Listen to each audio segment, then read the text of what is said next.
Inside a bar in Beltane City.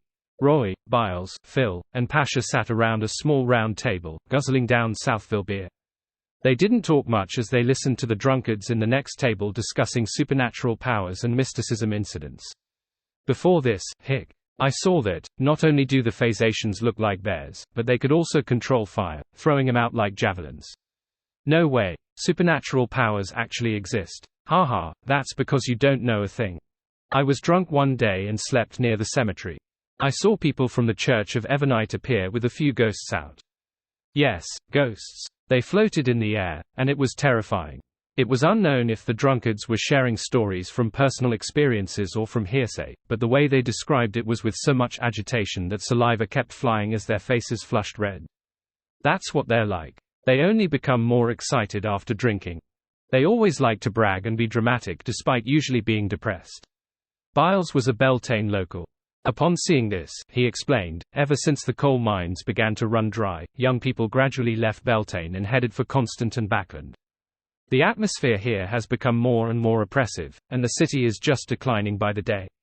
This man, who was less than 30 years old, had also been a miner when he was young.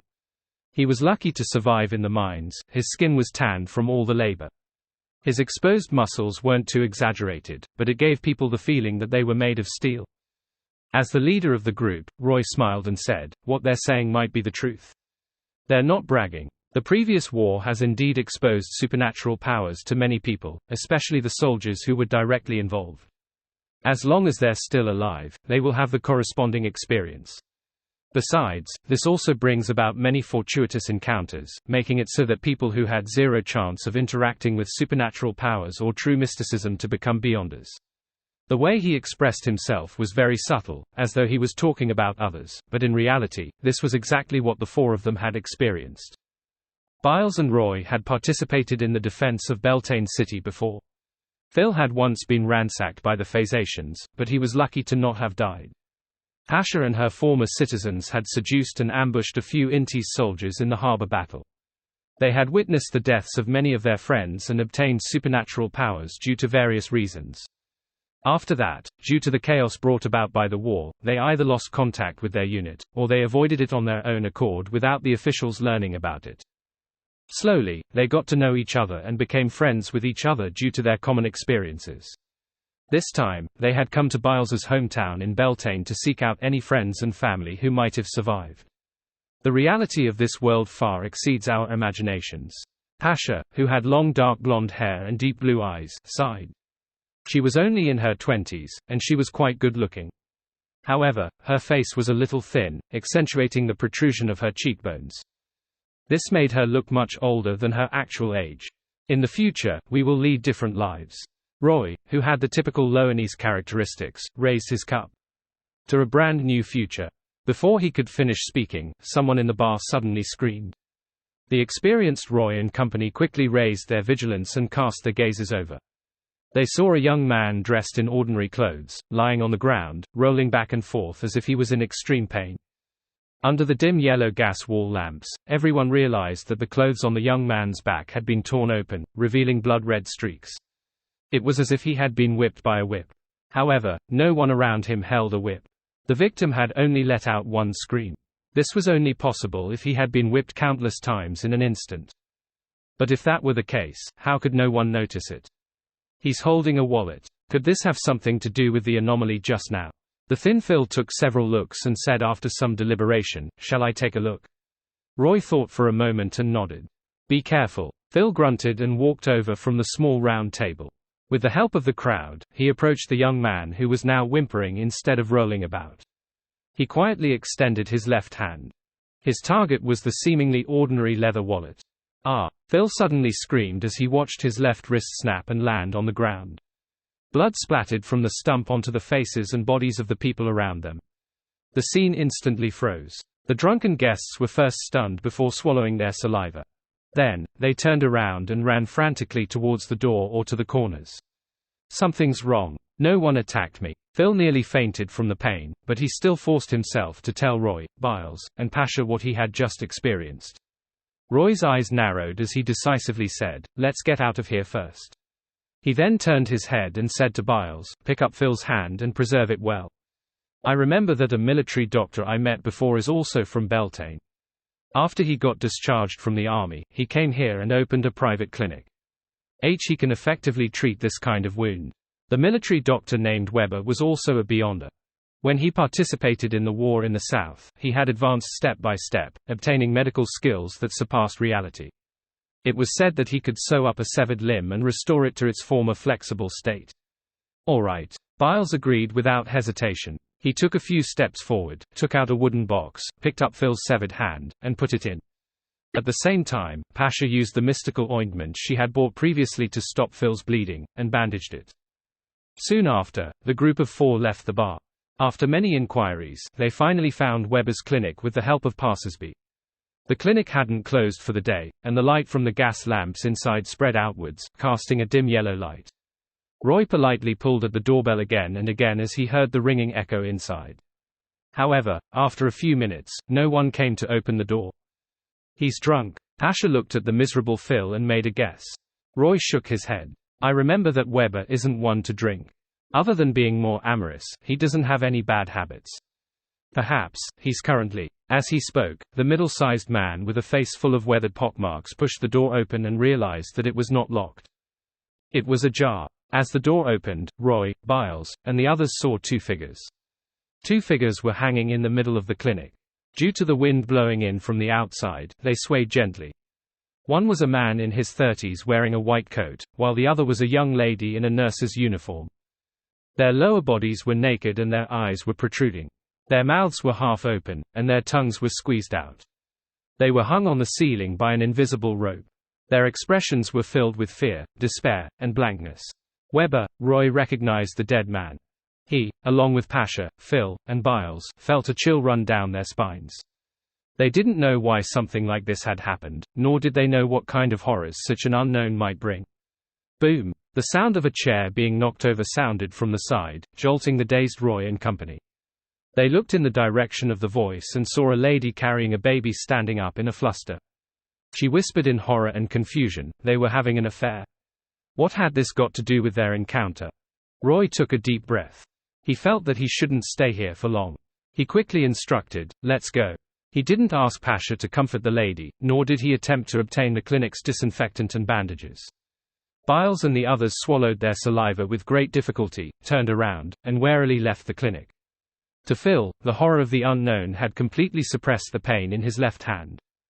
What exactly happened? Phil asked as he turned into another street, asking as his facial muscles winced. "How would I know?" Biles blurted out. He had seemed to lose control of his emotions. Roy looked around and exhaled. "Calm down. This should be a terrifying beyond a matter that has exceeded our imaginations." "Right. All of this is too strange. That can be the only reason." Pasha nodded in agreement. "Then what should we do?" Phil asked anxiously. Roy thought for a moment and said, "Let's try to leave Beltane. Also, analyze what happened before and summarize the patterns hidden within. We can't be sure of the anomalies we might encounter later. We can only ensure our own safety after knowing the underlying rules." "Right." Biles calmed down and agreed with Roy. They discussed as they walked, gradually having some ideas. Weber was hung for adultery. Before Phil's hand was cut off, he tried to take the wallet. That's a form of theft. Pasha summarized the common point the 2 incidents had in common. Roy suddenly had an idea. Could it be that they suffered such a situation because they did something illegal? How is that possible? Biles and Phil both replied.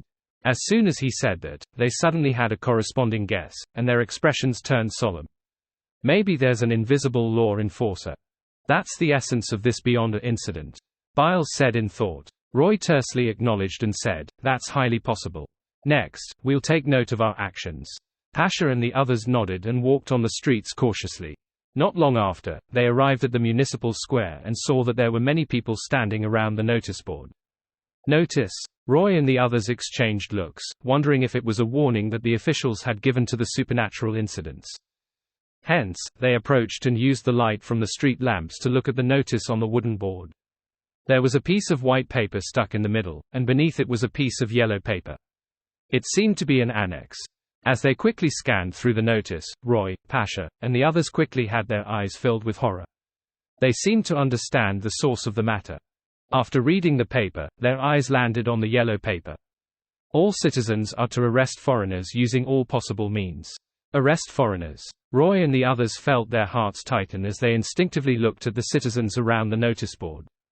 As if sensing their gazes, the citizens turned around and cast the gaze at them. Under the dim yellow light from the gas lamps, their eyes seemed to glimmer with a strange light.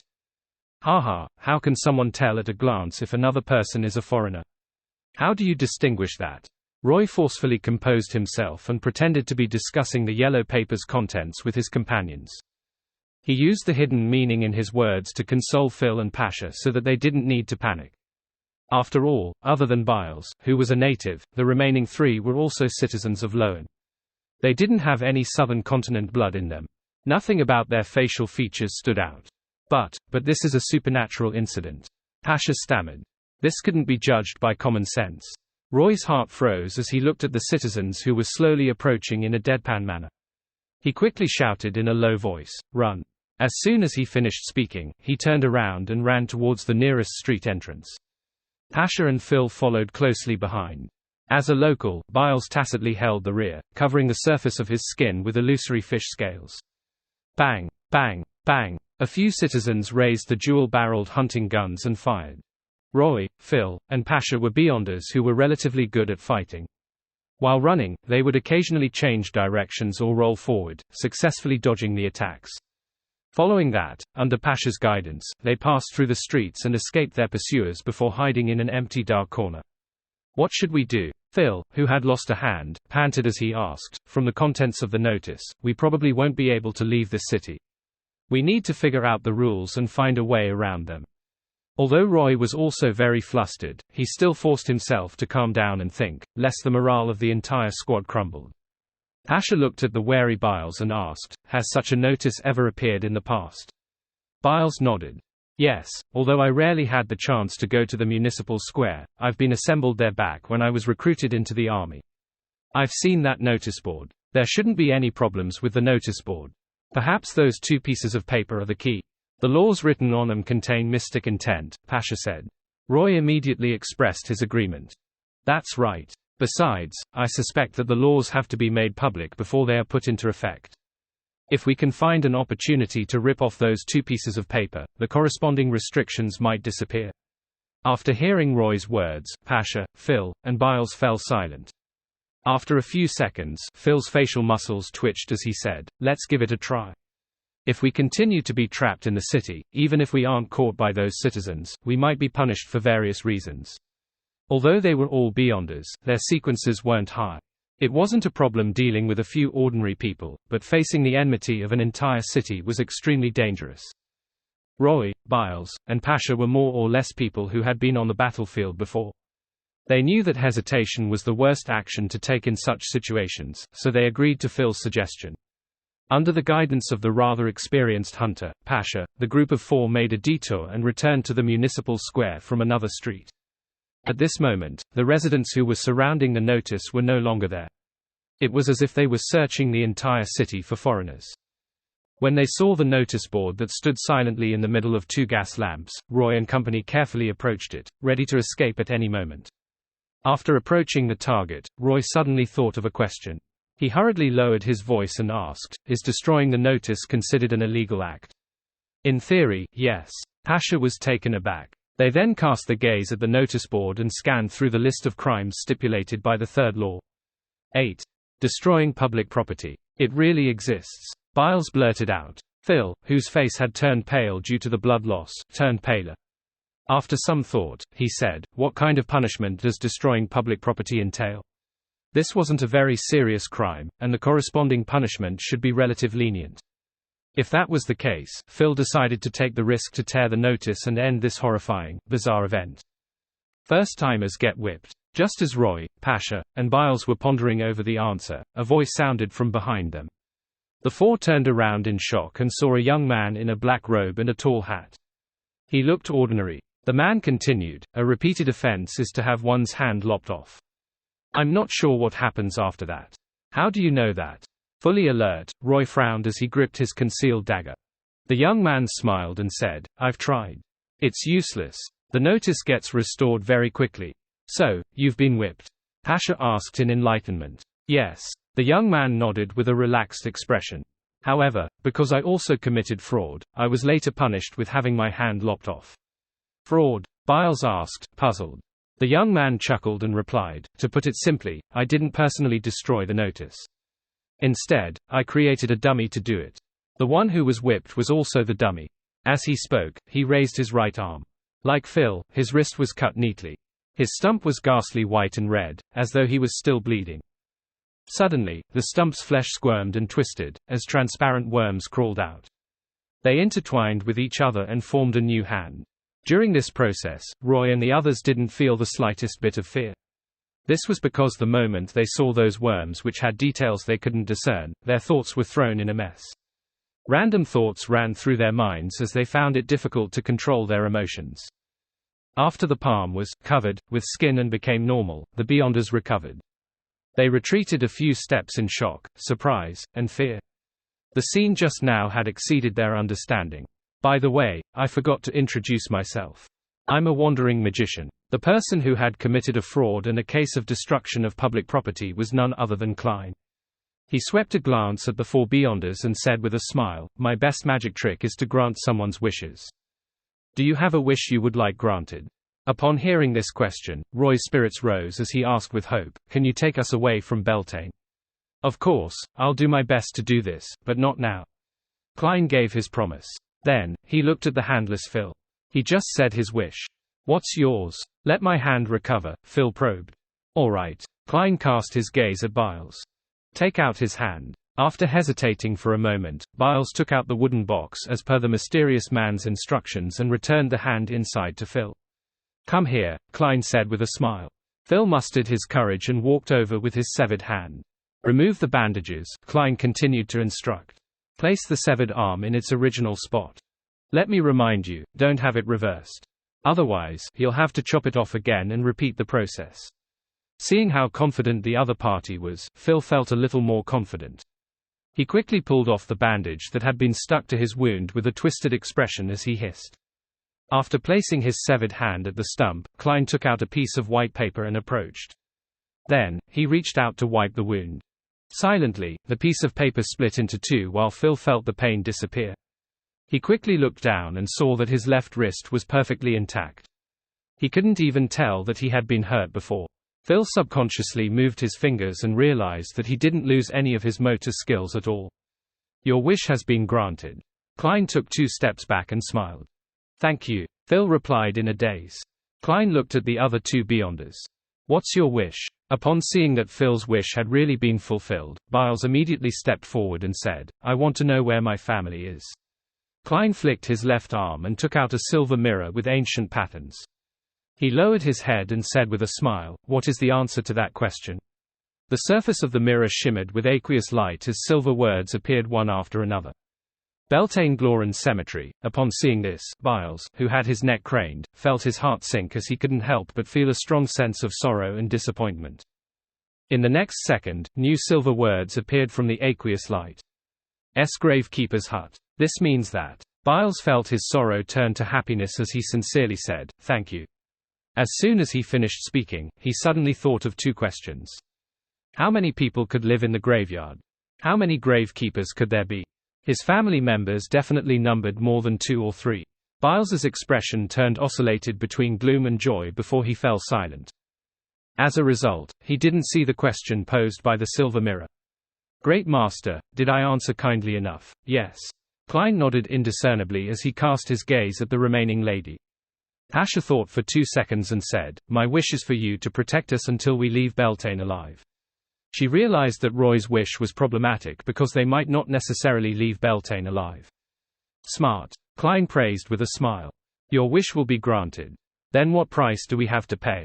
I'm referring to the payment for watching your magic. Pasha hurriedly asked. Your wishes are the price, Klein replied briefly before asking thoughtfully, if you know certain things are fake, but if you are willing to subjectively use them, it shouldn't be considered fraud, right? When Roy and company heard this, they were puzzled. After pondering for a moment, they shook their heads and said, definitely not. This is actually a game between 2 parties. A voluntary action that has a clear understanding of the actions is definitely not a scam. There's no doubt about it. After hearing their answers, Klein smiled. Very good. This is what the average person will think. As he spoke, he grabbed a few times with his right hand, dragging out a woman in a simple robe with black long hair. It was the historical void projection of the Evernite cloister's matron, Ariana. Klein looked around and saw nothing unusual. He smiled at the projection and said, "Madam, what exactly happened?" Ariana's eyes darted about slightly, turning deep and quiet instantly. It made one feel a sense of serenity from the bottom of their hearts. She calmly spoke. The chief shepherd of the Church of the God of Combat, Larian, escaped. "I'm tracking him." Ariana paused and said, "After I came to Beltane, I received new information. According to our intelligence, Larian took away a sealed artifact when he escaped." 002. 002. Klein inwardly repeated the serial number, feeling that the problem might be more troublesome than he had expected. Although it couldn't be said that 002 was definitely more terrifying than 005, since the true essence of the magic wishing lamp was that of a sealed outer deity, an entity far stronger than the present true deities, he could definitely destroy this world or even this solar system if not for the restrictions of the outer shell. However, the smaller the number meant that 002 was likely more dangerous and more difficult to seal than 005 in most cases. At the end of the Fourth Epoch, the 7 churches had serialized the batch of Grade 0 sealed artifacts to 2-digit numbers. Being only second to 001, it's totally possible to imagine how terrifying 002 is. However, the God of Combat didn't seem to make use of this sealed artifact in the Battle of Gods. Was it not suitable for direct combat, or was it too dangerous? It didn't distinguish between friend and foe. Thoughts ran through Klein's mind. His expression gradually turned serious. "Ma'am, what do you know about 002? Ariana slowly shook her head and said, "When the various churches inform each other of the Grade 0 and Grade 1 sealed artifacts, they only mention the serial numbers." "That's right. The information regarding a Grade 0 sealed artifact is strictly confidential internally to a church. As part of the brass, they usually have to be in charge of a particular Grade 0 sealed artifact before they can come into contact with any related information. Furthermore, there's a high chance that the corresponding memories will be erased after everything is over. This is, on the one hand, to prevent important information from leaking, and on the other hand, there's the fact that just knowing about Grade 0 sealed artifacts in most cases can result in danger, or cause the seal to be ineffective." Klein asked in thought, didn't the church already take over the Church of the God of Combat? That way, they could have obtained all the files on 002. Ariana looked at the nearby Roy and Company and said, "Larian destroyed all files regarding the Grade 0 sealed artifacts before escaping. Impressive. Such an abnormally cautious fellow is really annoying." Klein thought and said, "What comments does the goddess have of 002? From his point of view, the Evernite goddess and the God of Combat were existences from the same period. Furthermore, she was in control of the concealment authority. The goddess had a high chance of understanding the situation that the latter grasped. In addition, it was impossible for the sealed artifacts at the level of 002 not to leave any traces in history. They might have created many disasters, so they were no stranger to high-level figures of that era." Ariana seemed to have recalled the situation from a long time ago.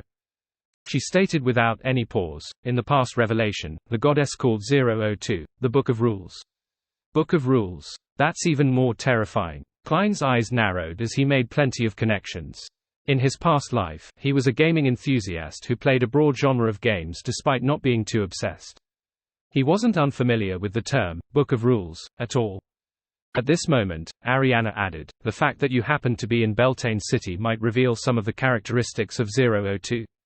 Yes, it's quite normal for Ma'am Ariana to encounter such an anomaly while tracking the chief shepherd, Larian, to Beltane, but for me to also be here, it's too much of a coincidence." In mysticism, excessive coincidences often mean that there's something wrong. Is someone setting me up, or is it the effect of the law of beyond a characteristic convergence?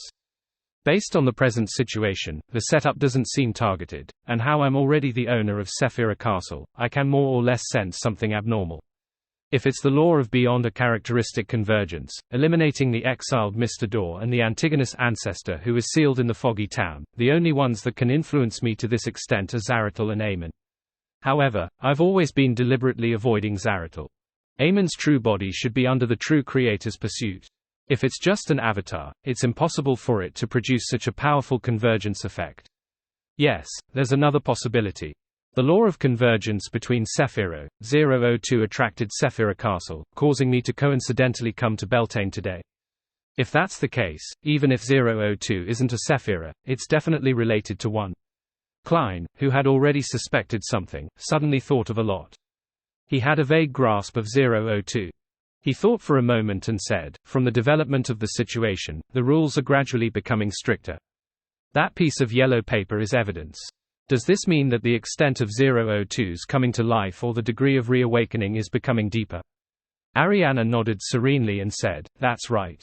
We have to find it before something happens, and also try to seal it. That's why it's best we split up and expand the search radius, saving as much time as possible. Klein had no objections to this. After some thought, he said, Mom, you've told me so much. Isn't this considered leaking secrets?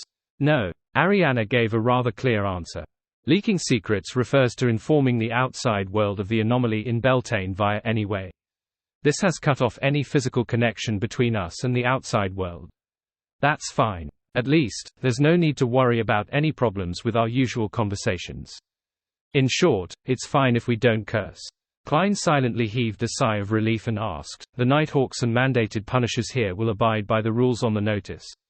Yes. Ariana gave an affirmative answer before her figure faded away and disappeared. After watching the matron of the Evernite cloister leave, Klein quickly sorted out the information he had just obtained and gained some understanding of the possible developments that were to come. Combat wasn't the main point. The crux of the problem was whether he could find 002 in time and think of a way to seal it. During this process, what they would face as foreigners would become more and more complicated. They would find it increasingly difficult to abide by the rules and the citizens that were controlled. With this in mind, Klein cast his gaze to Roy and company not far away. He asked with a smile, what are your thoughts on what you just heard? Roy exchanged looks with Pasha and said, we don't know what a Grade 0 sealed artifact is, but we can guess that 002 is a very terrifying item. It can set the rules and even change reality to a certain extent. Furthermore, this anomaly seems to change as time passes. Also, the chief shepherd of the Church of the God of Combat should be a very powerful Beyonder. Klein gently clapped his hands and smiled. That's about it. If we don't work hard and hope to avoid danger by hiding, then there will be more and more things that we need to take note of. If we aren't careful, we might commit a crime. Hey, perhaps in the end, we will be executed on the spot because we stepped out the door with our left foot first. His words left Pasha, Biles, and the others in a panic. It was indeed funny to hear the possible developments, but on second thought, they could sense the extreme horror hidden within. A few seconds later, Pasha said with a solemn expression, furthermore, the citizens can use any means to deal with this, but we are unable to fight back. This is because killing and voluntarily causing harm are very serious crimes. We can try to deceive their senses, but we can't use it too many times, Klein said casually. What we need to do now is to quickly summarize the rules that 002 follows. That way, we can find it and seal it before it comes to life or awakens to gain true intelligence. What are your thoughts? Marauder Phil thought for a moment and probed. It doesn't seem capable of attacking us directly. It can only punish us when we violate the rules and commit crimes. Klein snapped his fingers and said, that's right. I can summarize this law for now. 002 cannot punish those who do not commit crimes. Biles blurted out, but it can make the citizens arrest foreigners. Foreigners aren't considered criminals. This does contradict the previous law from before, Klein replied with a smile. However, in history, many cities have come up with laws that include discrimination and the expulsion of foreigners in the different stages of the development. Did you decipher any deeper laws from this matter? The four Beyonders frowned one after another, unsure what the powerful magician opposite them was trying to express. After a brief silence, Pasha, who thought of the question he had asked, asking whether a particular action was considered fraud, hesitated and said, the rules issued by 002 must match the public's understanding and be acknowledged to a certain extent. That's a good idea, Klein praised. This is a guess thanks to the law regarding the arrest of foreigners. It has been verified from your previous feedback, so we can temporarily list it as its second law. This can help us determine which actions are crimes and which aren't. Seeing Pasha receive the praise of the powerful magician twice, Roy hurriedly added, it will constantly increase the number of laws, reaching a certain level of complexity, thereby limiting us. No matter what we do, we will be punished. Yes, on the basis of arresting foreigners, clauses such as the trespassing of private property and the prohibition of defecation or urination in public will make life harder for us with the passage of time. Just as Klein nodded in agreement, his spiritual perception was triggered. He instinctively raised his head and looked at the notice board. He realized that a goatskin parchment had appeared on it at some point in time. Curfew order. This, Pasha and the others also noticed this change and their eyes widened. It was already late at night. If they stayed outside for some time, they would violate the curfew and suffer some punishment. Then, the punishment would worsen each time until they were sentenced to death. Let's go. We haven't got much time. Klein pressed down his tall hat and said with a smile, our target is most likely a book. It might still be with the chief shepherd, or it might have already been hidden somewhere. My intuition tells me that it might be the latter. This is because, to anyone, that item is too dangerous, and it will only become more dangerous. Of course, the premise is that the chief shepherd hasn't gone crazy, only using 002 to create a chance to escape pursuit. By the way, I forgot to tell you that the chief shepherd is a grounded angel. Angel, Roy, Pasha, and the others, who had just begun to move, froze. In the present era of this world, belief in a deity was common. The difference was which deity they believed in. Therefore, even if Roy, Pasha, and company didn't understand the meaning of angels and mysticism, they had more or less heard of legends about angels from the priests, bishops, and seniors around them. They knew that they were the servants of deities, and were powerful creatures that were qualified to be addressed as him or her. Every action of theirs could create miracles. They were definitely not something ordinary people could compare with. In the hearts of these four beyonders, angels were of a whole different level, holy spirits of another world. Under normal circumstances, they lived in the divine kingdoms and wouldn't descend into the real world. They could be treated as true legends without considering the meaning they had in reality. Just like the battles they had experienced in the past, although they would occasionally encounter beyonders today who struck terror in their hearts, like today, them being angels was the last thing on their mind. The two weren't on the same level. But today, a wandering and mysterious magician had informed them that the chief shepherd of the Church of the God of Combat was an angel who walked the land. Phil and the others believed in the mysterious gentleman, who had shown all kinds of amazing feats, from the bottom of their hearts. Firstly, he had granted their wishes and was friendly enough. Secondly, they didn't believe that they were qualified enough to be deceived in such matters. To them, the chief shepherd was an angel or an abnormally powerful beyonder. In essence, there was no difference between the two. The reality of this world far exceeds our imaginations. The words that Pasha often said flashed through her mind. Roy made further connections. He remembered that the lady, whom Mr. Magician had invited from thin air, mentioned that she was pursuing the chief shepherd of the Church of the God of Combat. Furthermore, she seemed to be qualified to see the Evernite goddess's revelation. The only person who can track an angel is probably another angel. With Mr. Magician's performance in front of that lady, his level can't be that much lower. Roy hurriedly retracted his gaze from Klein's back and didn't dare to look at him directly. He looked left and right and realized that Phil had come to a similar guess as well. A complicated feeling emerged from his pale face, one that was a result of his blood loss. Biles held his breath and only spoke after a few seconds. No wonder there's such an inexplicable change in Beltane. It's not the time to feel poignant about this. Let's hurry up and leave. The curfew is about to take effect, Klein reminded with a smile without any signs of nervousness. Pasha quickly looked at the notice board and imprinted the contents into a brand in her mind. From 8 at night to 8 in the morning. Free movement and assembling in the streets are forbidden. Where should we go? She blurted out. Under the double restrictions of the curfew and the no trespassing clause, it appeared as though they could only await punishment. Klein smiled and said, only movement and assembly in the streets are forbidden. As he spoke, he pointed at a nearby manhole which led to the sewers. Biles's eyes lit up. Yes, it didn't say that we can't pass through the sewers. When curfews were in place previously, the tramps hid in the sewers or abandoned buildings. Roy and the others didn't hesitate any longer. They immediately went forward and used the advantage of their strength to push open the manhole cover and climbed into the sewers. In the pitch-black darkness, a dim yellow light lit up as a lantern appeared in Klein's hand. As they followed the mystical magician, Phil said thoughtfully, we can head to a hotel next. Biles is a local. He won't be attacked, so he can get a room. Then, we can climb through the window and enter from the outside. As we have gotten permission from the owner, we wouldn't be considered as trespassing on private property. In that case, we can stay until dawn and wait for the curfew to end.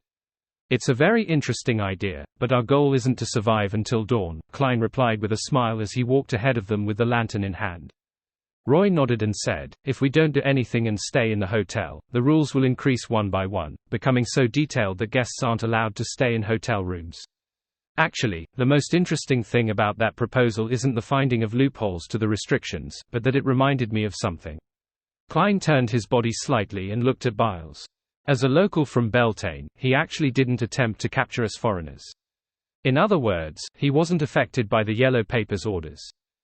This, Pasha and the others all turned warily to look at Biles, clearly showing suspicion on their faces. Their encounter earlier had made them certain that the citizens of Beltane City had lost their minds in the foreigner arresting affair. I don't know why either. Biles also murmured in confusion. Are you still a Beltane citizen? Klein asked casually as he slowly walked in the damp and smelly sewer. Biles followed behind him and answered with some certainty, of course. Klein thought and asked, on the one hand, you are a citizen of Beltane. On the other hand, you are a standard foreigner. Two of your attributes overlap, causing a contradiction. Under that order, you will neither be attacked, nor will you have your rationality affected. If we can create such a contradiction, does it mean we will be able to escape the limitations of the rules? Phil asked spiritedly. Pasha shook her head. But such a contradiction is very hard to create. At least I can't think of any possibility right now. She suddenly paused and hesitated before saying, the most important thing is that we're far away from the notice board. We don't know what other laws will follow. We have no way of avoiding them. When that happened, they wouldn't dare to do anything. Klein smiled and said, don't worry. This mirror can help us see the new content on the notice board. He casually displayed the magic mirror that had slipped into his left palm. Pasha heaved a sigh of relief and asked curiously, isn't this a crime of peeping? On the surface of the silver mirror, words that resembled dripping blood appeared. The way I look at the notice board is like looking at the sun in the day. There's no need to peep. Klein retracted his magic mirror and added with a smile, besides, this is just an item. How can it commit a crime? That really makes sense. Biles and Phil couldn't help but nod. After Roy figured it out, he exhaled and asked, next, the most important thing is to find that item, but we don't have any clues. As a book, it can be anywhere. We can only carpet search the entire city, but we clearly lack the time to do that. Indeed, we don't know where 002 is. We don't even have any clues, but there's an existence that knows the answer very clearly, Klein replied leisurely as he heard the footsteps echoing in the sewers. Pasha's heart stirred. You mean that Chief Shepherd? Klein smiled and nodded. 002 is either in his hands, or it has been hidden by him somewhere. And a book is clearly unable to move on its own. This isn't something that the current rules can help it achieve. But how do we find that Chief Shepherd? Biles blurted out. Perhaps it was because the magical Mr. Magician was by his side, he wasn't that afraid of searching for the grounded angel. Klein calmly held the lantern and said, as long as 002 doesn't provide the Chief Shepherd immunity, he, too, would have to abide by the laws on the notice. He was originally from Fazak, so he is undoubtedly not a citizen of Beltane. He is unable to enjoy the treatment of the locals.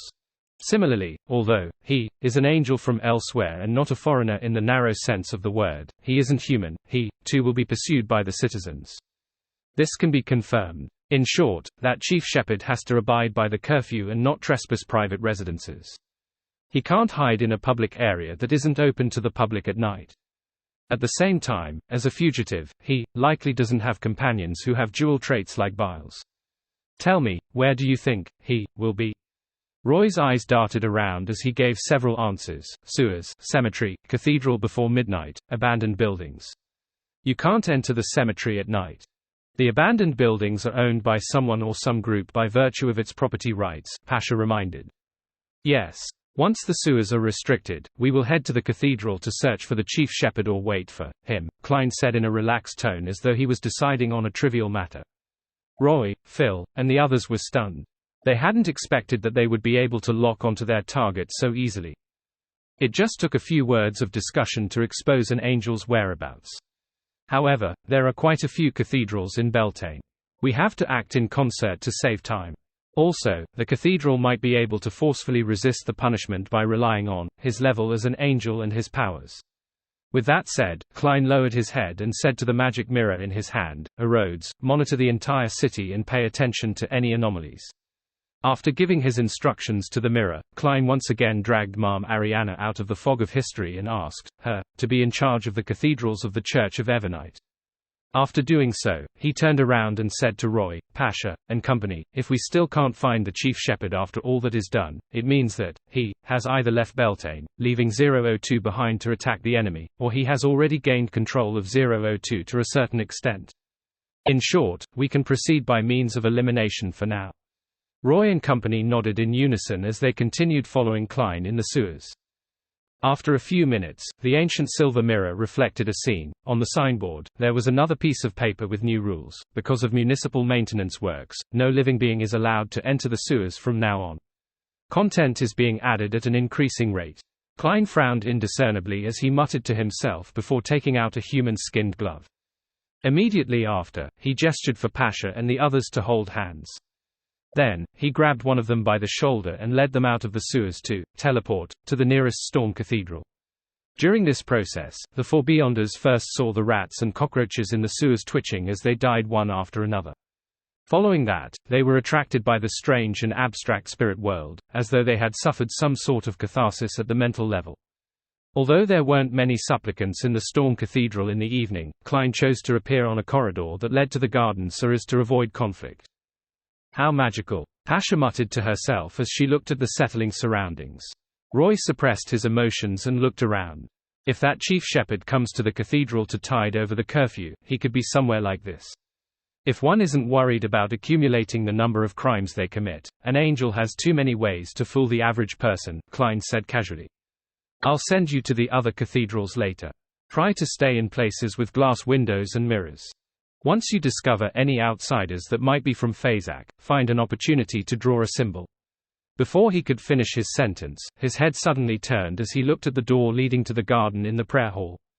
A figure over 2.6 meters tall slowly walked out. He was wearing a long black robe with white edges, one completely filled with his bulging muscles.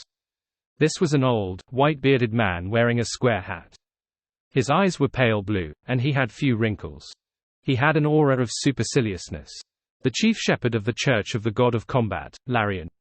Without needing to identify the figure, Klein's spiritual intuition told him that the person opposite him was an angel, the reason for coming to the cathedral. Larian glanced at him and said in surprise, "It's not Ariana." He immediately restrained his expression and said rather indifferently, "Appears to be her helper. You can tell her that I've reached an agreement with 002, which has come alive to a certain degree. I'll give up sealing it in exchange for permission to leave. And Yal will stay here, enduring the changes in the rules and the increasingly stricter laws until Yal are completely dead." The chief shepherd didn't seem to be worried that Klein would stop him at all. This was because when he spoke, his body was rapidly aging. The surface of his skin quickly became covered in wrinkles, with aging spots appearing on it, dripping with a rotting liquid. In just a few blinks of an eye, Larian looked as though he was about to evaporate into thin air from his aging. Then, he turned into a pool of rotten liquid that completely evaporated. The impact of this scene sent shivers down Biles and company's spines. They felt as if their minds were about to go haywire and that their emotions were about to collapse. This was just like the countless tiny worms that had crawled out from the wound on Mr. Magician's wrist when he reformed his hand. It was just as terrifying and harrowing. A strange ability, it has something to do with Twilight. Klein didn't have any intention of stopping Larian. He only nodded in thought. In the spirit world corresponding to Beltane, Larian's figure appeared and returned to normal. Right on the heels of that, as though he could control spirit world creatures, he passed through an invisible barrier and escaped the many restrictions of Beltane City. But just as Larian was about to begin tearing through space, everything suddenly darkened and he saw a seamless patch of dark cloth. It was like a wall that blocked Larian's path. Larian cautiously stopped his actions, looked up at the infinitely high area where the 7 pure lights were. However, he could only see an illusory curtain hanging down from it, enveloping the spirit world of the area corresponding to Beltane, isolating it and creating an independent world. At the same time, Larian's intuition as a demon hunter had told him that the barrier formed by the curtain was extremely strong and difficult to break through. He needed to spend a lot of time and effort to do so. To this chief shepherd, what was happening had a strange comical feeling, making him unable to contain his rising anger. This was akin to him finally finding the key to a secret chamber after countless hardships. Just when he had the chance to open the door and leave before others could, he was surprised to find that there was an additional lock on the chamber's door, a rather sturdy lock. It lacks a sense of realism. It's a projection from the historical void. It's fraud. No, it's outside of Beltane City, out of the law's jurisdiction. This historical projection should have existed here a long time ago. It can't last more than 2 minutes, so it will dissipate on its own. Larian quickly regained his composure, allowing his anchors and inclination towards madness to once again form a balance. In the corridor of the Storm Cathedral, Roy and company finally recovered. They turned their heads to look at Mr. Magician, who was in no way inferior to the angel from before.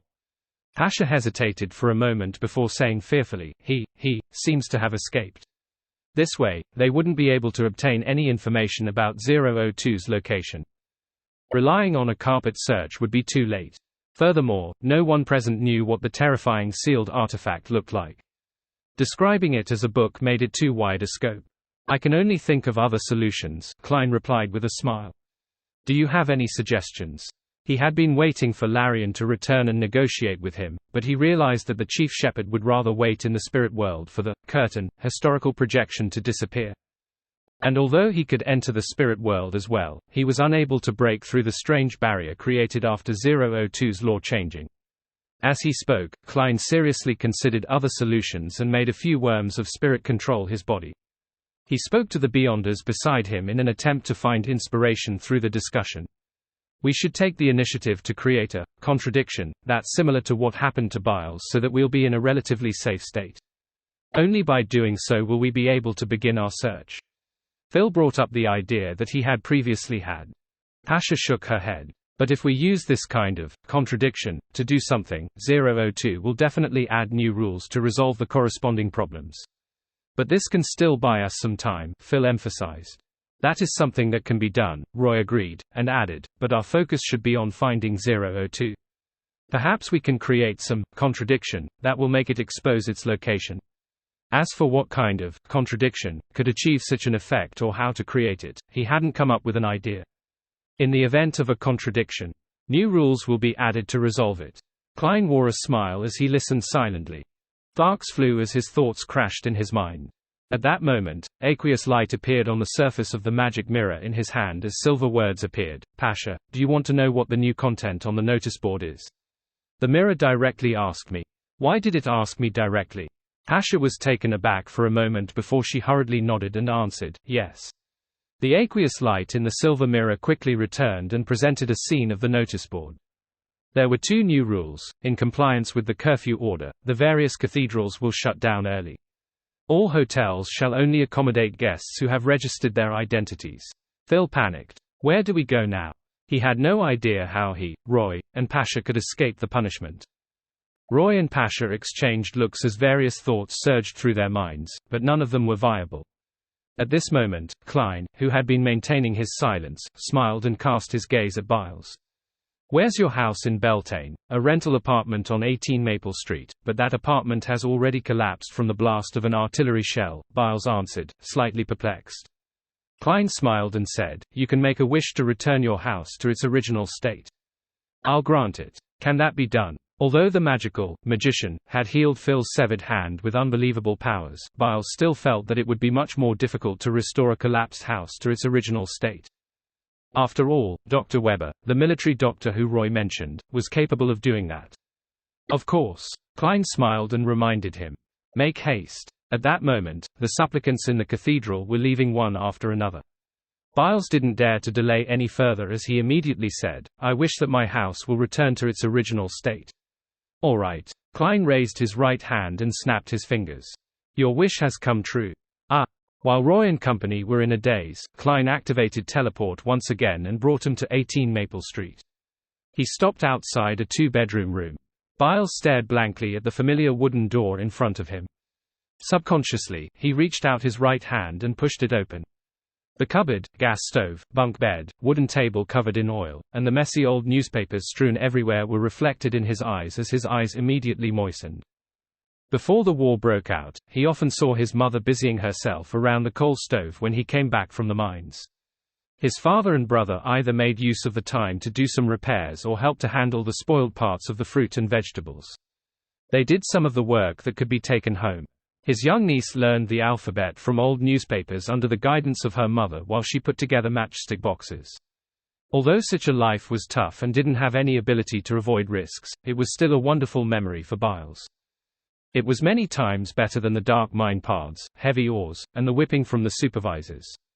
But now, even this tiny bit of beauty was completely destroyed. "Aren't you going to invite us in?" Phil stood at the door, not daring to trespass on the private property.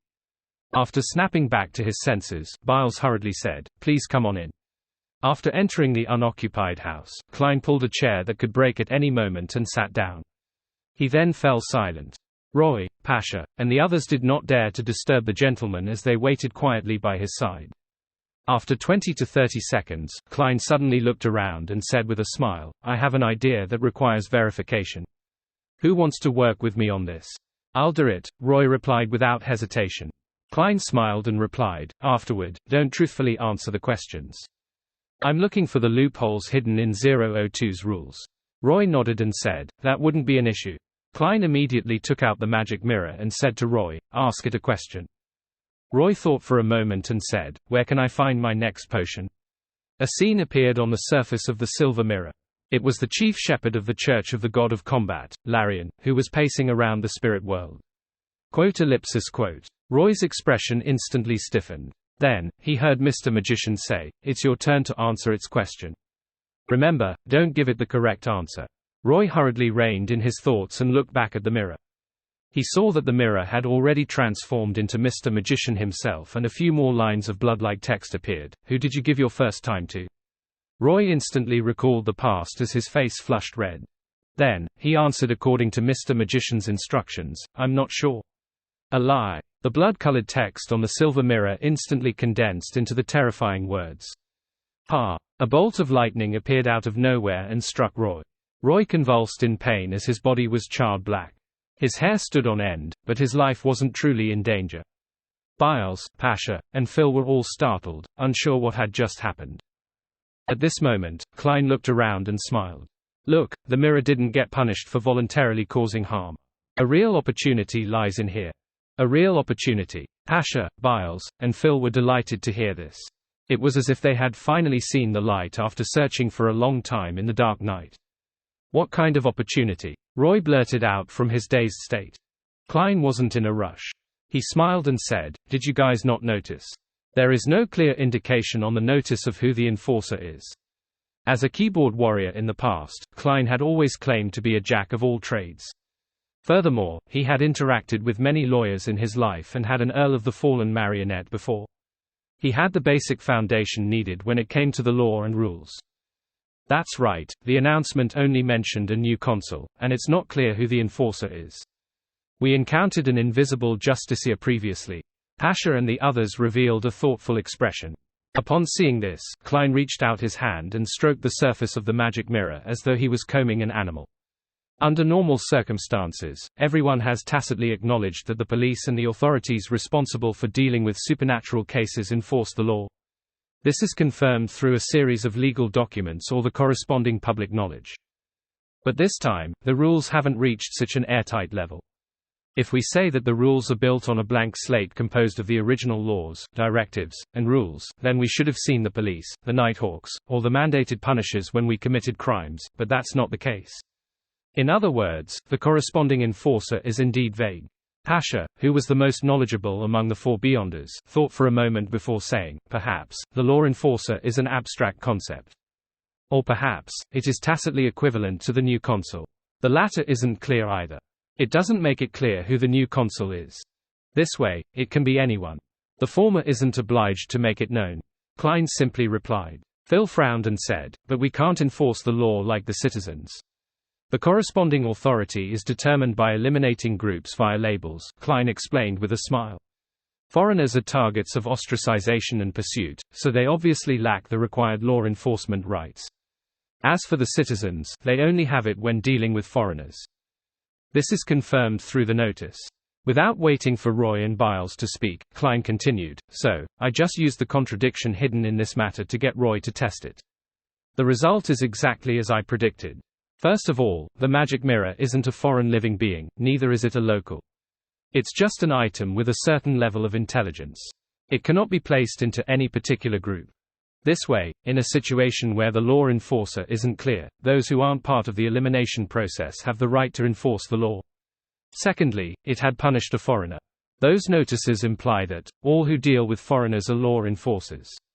Finally, the magic mirror itself has the rules of punishment. Before this rule is announced to be illegal, it has the right to punish others.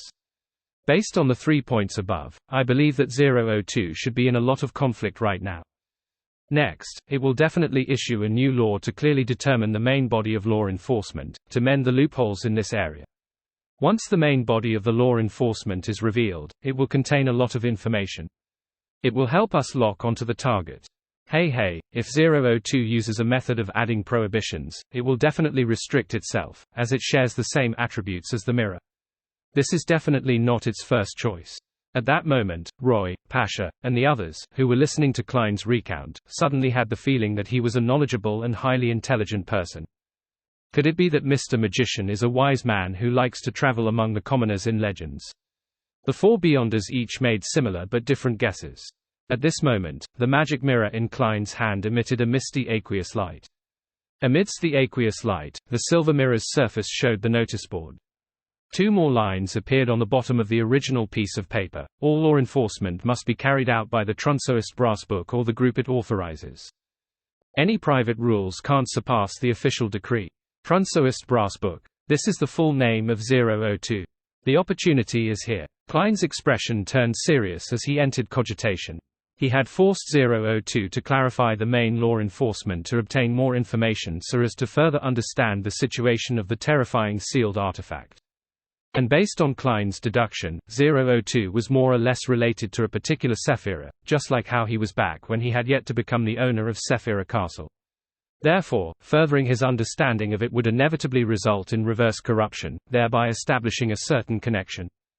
To a certain extent, the Sephira was equivalent to a great old one, outer deity, or the cosmos.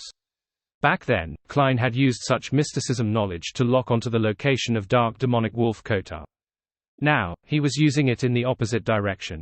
From his point of view, 002 was definitely more corrupted by a Sephira than him. After all, sealed artifacts were in a state of having lost control.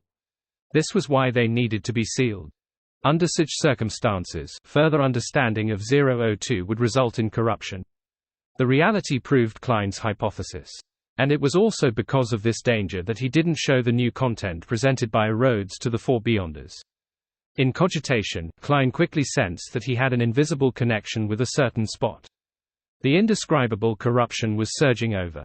Ding! At the same time he flicked out a gold coin, he used Sephira Castle's aura to cut off the connection and isolate the corruption. Immediately after, a clear image appeared in his mind. Klein grabbed the gold coin with his left hand. After the glove suddenly turned transparent, he instantly vanished from the room and appeared in a hall filled with bookshelves. On the side of the hall with floor-to-ceiling windows, there were many long rectangular tables. On one of them was a book bound by thin brass sheets. "I've found you." A smile appeared on Klein's face. He made use of the brief connection to do a divination. Then, he relied on the attraction between Sephiro, to make the teleportation become abnormally precise.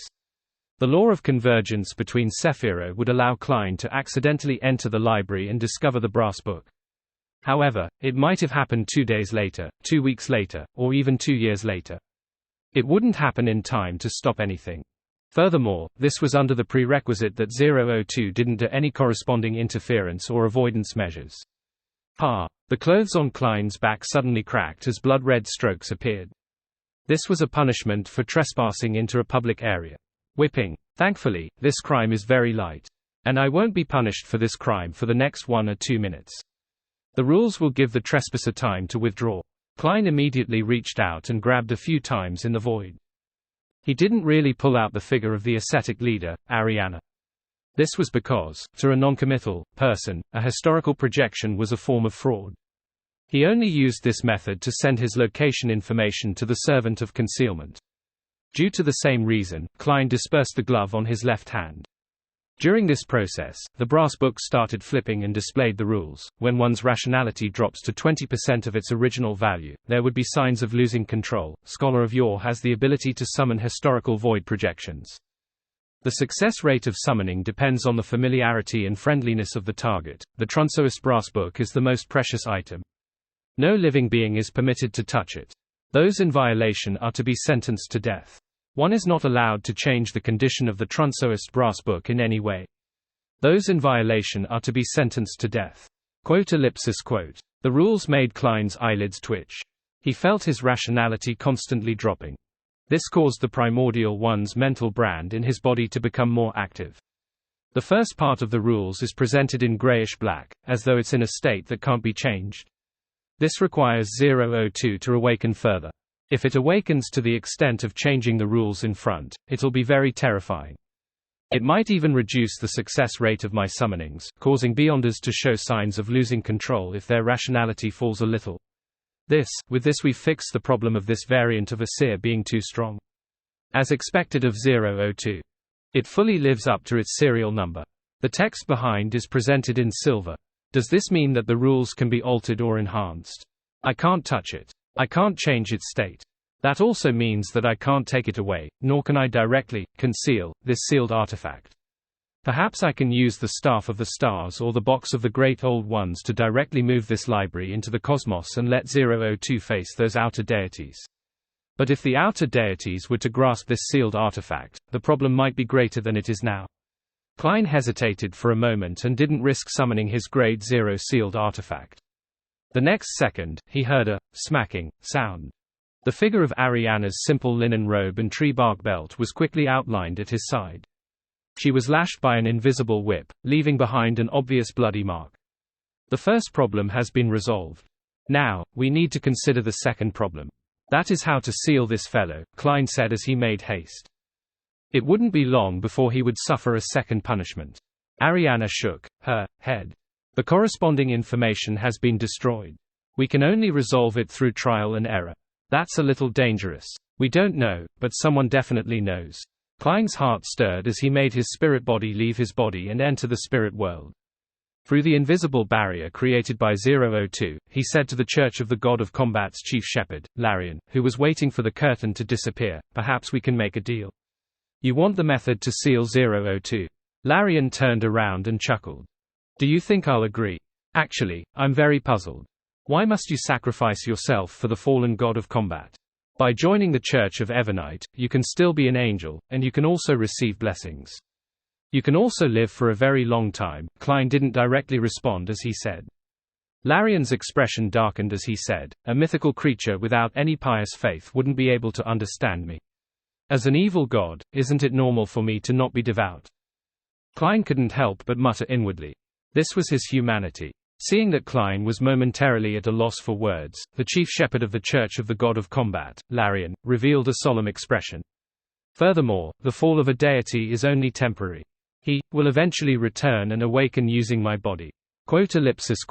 Klein frowned slightly when he heard that. He didn't know whether the angel was having mental problems and wasn't far from losing control because of his shaken anchors, or if he was too affected by the God of Combat.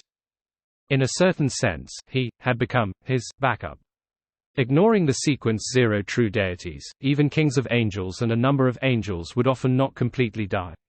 You should know very well that the apocalypse will come in another 10 or so years. I believe that the speed of the God of Combat's resurrection won't be fast enough. Klein attempted to awaken him with the cruel reality. Larian snorted. You will never be able to imagine the power of God. He didn't give Klein the chance to continue his persuasion and revealed a smile. In short, I won't make a deal with you. Pray to Evernite. Pray to the deity you believe in to seal 002 and save you. But all I need to do is wait another 30 to 40 seconds before I can leave this place. Klein looked up at the curtain, hanging from infinitely high above and didn't say anything else. He made his spirit body return to the library where the Trunsoist brass book was. Do you have any ideas? He asked without any delay. Ariana shook her head slightly and asked, "What did Larian say?" "He told us to pray to the deities to seal 002. As Klein spoke, he was suddenly stunned. What Larian said didn't seem to be problematic, but he had inadvertently revealed a very important piece of information. He believed that deities could seal 002, no matter who they were. Then, what does a deity rely on to seal it? By forcefully suppressing it with the sequence 0 status, or use a might that can destroy the world? Many questions appeared in Klein's mind. At this moment, Trunsoist Brass Book flipped to a blank page, producing silver words one after another. The language it used was the one on the first blasphemy slate. It seemed to be the source of all the languages that were still in use. In the blink of an eye, the silver words formed into new text. The Beltane City Library is the place where the Trunsoist Brass Book is kept. It is a place that must be heavily protected. Living beings who intrude without the Trunsoist Brass Book's permission will be severely punished. It's an elevation of the punishment. I might be sentenced to death next. Klein's pupils dilated as he quickly deduced the most likely development. However, he didn't panic at all. Instead, he smiled and said with sincerity, "My wish is to shrink the size of the Beltane City Library, so that the spot where Ma'am Ariana and I are is the boundary line." As soon as he finished speaking, he snapped his fingers and granted his own wish. As the snapping sound reverberated, the lawn that corresponded to the Beltane City Library disappeared. The building shrunk and the walls retreated. Soon, only a tenth of its original size was left. Klein and Ariana subconsciously arrived outside the floor-to-ceiling windows. Through the open window, they stared at the Trunsoist Brass Book that remained on the rectangular table. There was no change in the distance between them and the target. They were still very close, but they were no longer within the confines of being severely punished. However, due to their first violation of the curfew, they were once again whipped by an invisible law enforcer. After accumulating the wishes of restoring buildings one after another, Klein could create quite a miracle in this aspect. He didn't make another wish and continued thinking.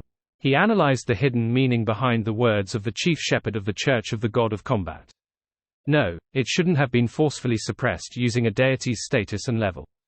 Otherwise, my spiritual intuition would have told me the answer long ago. That would have made me activate Sephira Castle's aura and complete the seal. From a mysticism point of view, this is understandable. This is because 002 is clearly related to a particular Sephira. It's difficult to suppress it by relying on the status and level of a sequence 0. By relying on the might of the deities themselves. This might be possible, but there's a high chance that it's not the real method. This is because Larian knows of a sealing method that can be completed without relying on the deities. What's special about a sequence 0 deity? And what methods can an angel use to achieve such a special sealing method? The most special thing that I can think of at the moment is that a sequence 0 deity contains a uniqueness. This is something I can't summon from the historical void. It really has the characteristic of being unique. But how can an angel indirectly simulate a uniqueness? Countless thoughts collided in Klein's mind, producing large amounts of sparks, but he still couldn't figure out the key to the problem. At this moment, the mercury-colored words on the Trunsoist Brass Book continued to seep out, forming new paragraphs that stipulated that Klein and Ariana were a group of people that needed punishment. Ariana observed silently for a while before suddenly saying, "I'll try to conceal the soil beneath the table to make 002 fall to the core. Raise your level of alertness to prevent any accidents. Conceal the soil. Fall to the core." Klein's heart stirred. He felt that this was a rather good solution. The Trunsoist Brass Book had only forbidden the touching and changing its condition at present. The environment wasn't equivalent to its condition.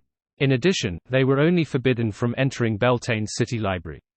It didn't mean that Klein and Ariana couldn't exert certain influences on it. And when 002, which hadn't been banned from leaving, passed through the concealed soil and fell to the core, it would lose its influence on Beltane City due to the distance, causing the laws it had set up to fail. That was the case unless it was awakened further or came to life, allowing a larger region to fall under its jurisdiction. This way, Klein and Ariana no longer needed to be restricted by the rules. They could seek help from the Evernite goddess. However, when Ariana finally thought of a solution and was preparing to carry out the plan, a new law was completely formed: the Beltane City Library, the place where the Trunsoist Brass Book is stored. It is a place that must be strictly protected. No living thing or object is to deal any form of damage to it in any way. Indeed, 002 has also noticed this loophole. As Klein frowned slightly, he suddenly had an idea of what he had been thinking about. The uniqueness of a sequence 0 deity was indeed unique, but the sealing of 002 wasn't directly done by using the authority and power that came from it. It was very likely that they could rely on this trait of a uniqueness to lure 002 into setting up a series of contradictory rules, causing the sealed artifact to fall into a paradoxical cycle. In this aspect, angels, saints, and even ordinary people could accomplish that by themselves. The key was to think of paradox and guide it into establishing it. As for how to seal 002 after it entered a paradoxical cycle and was preparing to fix the loophole, Klein didn't have any clues at the moment, so he needed to make further observations. How should I create a paradox? All the rules and regulations set up by 002 quickly flashed through Klein's mind. In just a few seconds, he acutely grasped a point where he could create a paradoxical cycle. He quickly turned his head and said to Ariana, "Ma'am, let's not destroy the city library. We will directly conceal the other parts of the Beltane, indirectly causing it to lose the necessary support. This place will then collapse on its own, thus falling into the core." Ariana didn't immediately do as he said. Instead, she turned her head and gave Klein a deep look. "This will cause the deaths of many civilians. We have to make a choice between the lesser of two evils," Klein said seriously. Ariana didn't respond and fell silent. It was as though she was in an intense mental struggle or making the appropriate preparations. At this moment, the two brass pages that had just written the two articles quickly created more new rules. Beltane is the city where the Tronsoist brass book is located, a true holy land in all senses of the phrase. No living thing or object is to deal any form of damage to it in any way. Upon seeing this text, Klein wasn't disappointed. Instead, he smiled. With a snap, he snapped his fingers, causing scarlet flames to surge out of his pocket and quickly drown him. In just 2 to 3 seconds, a stream of flames descended from the sky. Klein jumped out and carried a person. That was one of the 4 Beyonders he had saved previously. He was the Beltane local, Biles. "Go in and quickly flip through the brass book," Klein said calmly as he pointed at the 002 on the rectangular table.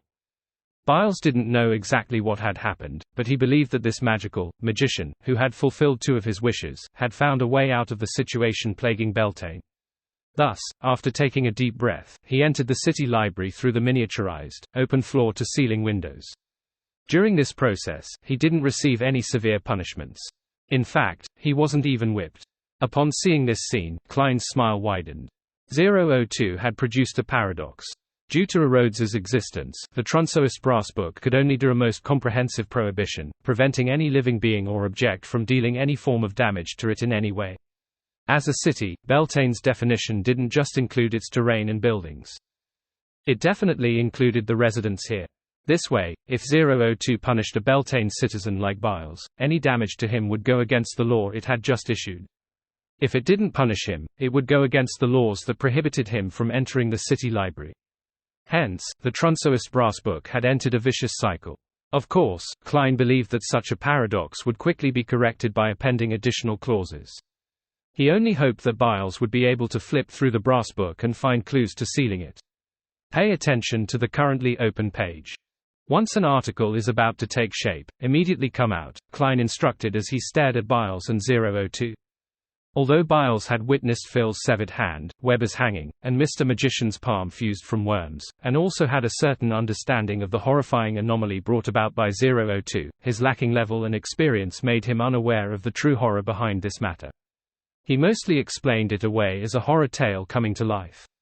Therefore, despite feeling afraid, he mustered up his courage and quickly approached the rectangular table under the watch of the magical magician and grounded angel. Of course, him being from the Sailor pathway was partly responsible. Within 2 or 3 steps, Biles had reached a spot where he could touch the brass book. Without thinking, he reached out his right palm and grabbed the brass pages on 002 and quickly flipped them. During this process, the back of Biles's hand held up the brass page, which hadn't completely been filled, to prevent it from being blocked, so as to allow him, Mr. Magician, and Ma'am Angel to observe the changes on it and react in advance. Amidst the flipping sounds, this sailor saw the line that touching the Tronsoist brass book would result in the death sentence. He was first alarmed before he was filled with a strong sense of puzzlement about his current state. However, this didn't affect his action of flipping the pages forward. Klein's eyes reflected the different brass pages, and each page had different rules. The projections of these brass pages didn't appear by making lines disappear and having new ones substitute them. Instead, they appeared side by side and gradually increased in number.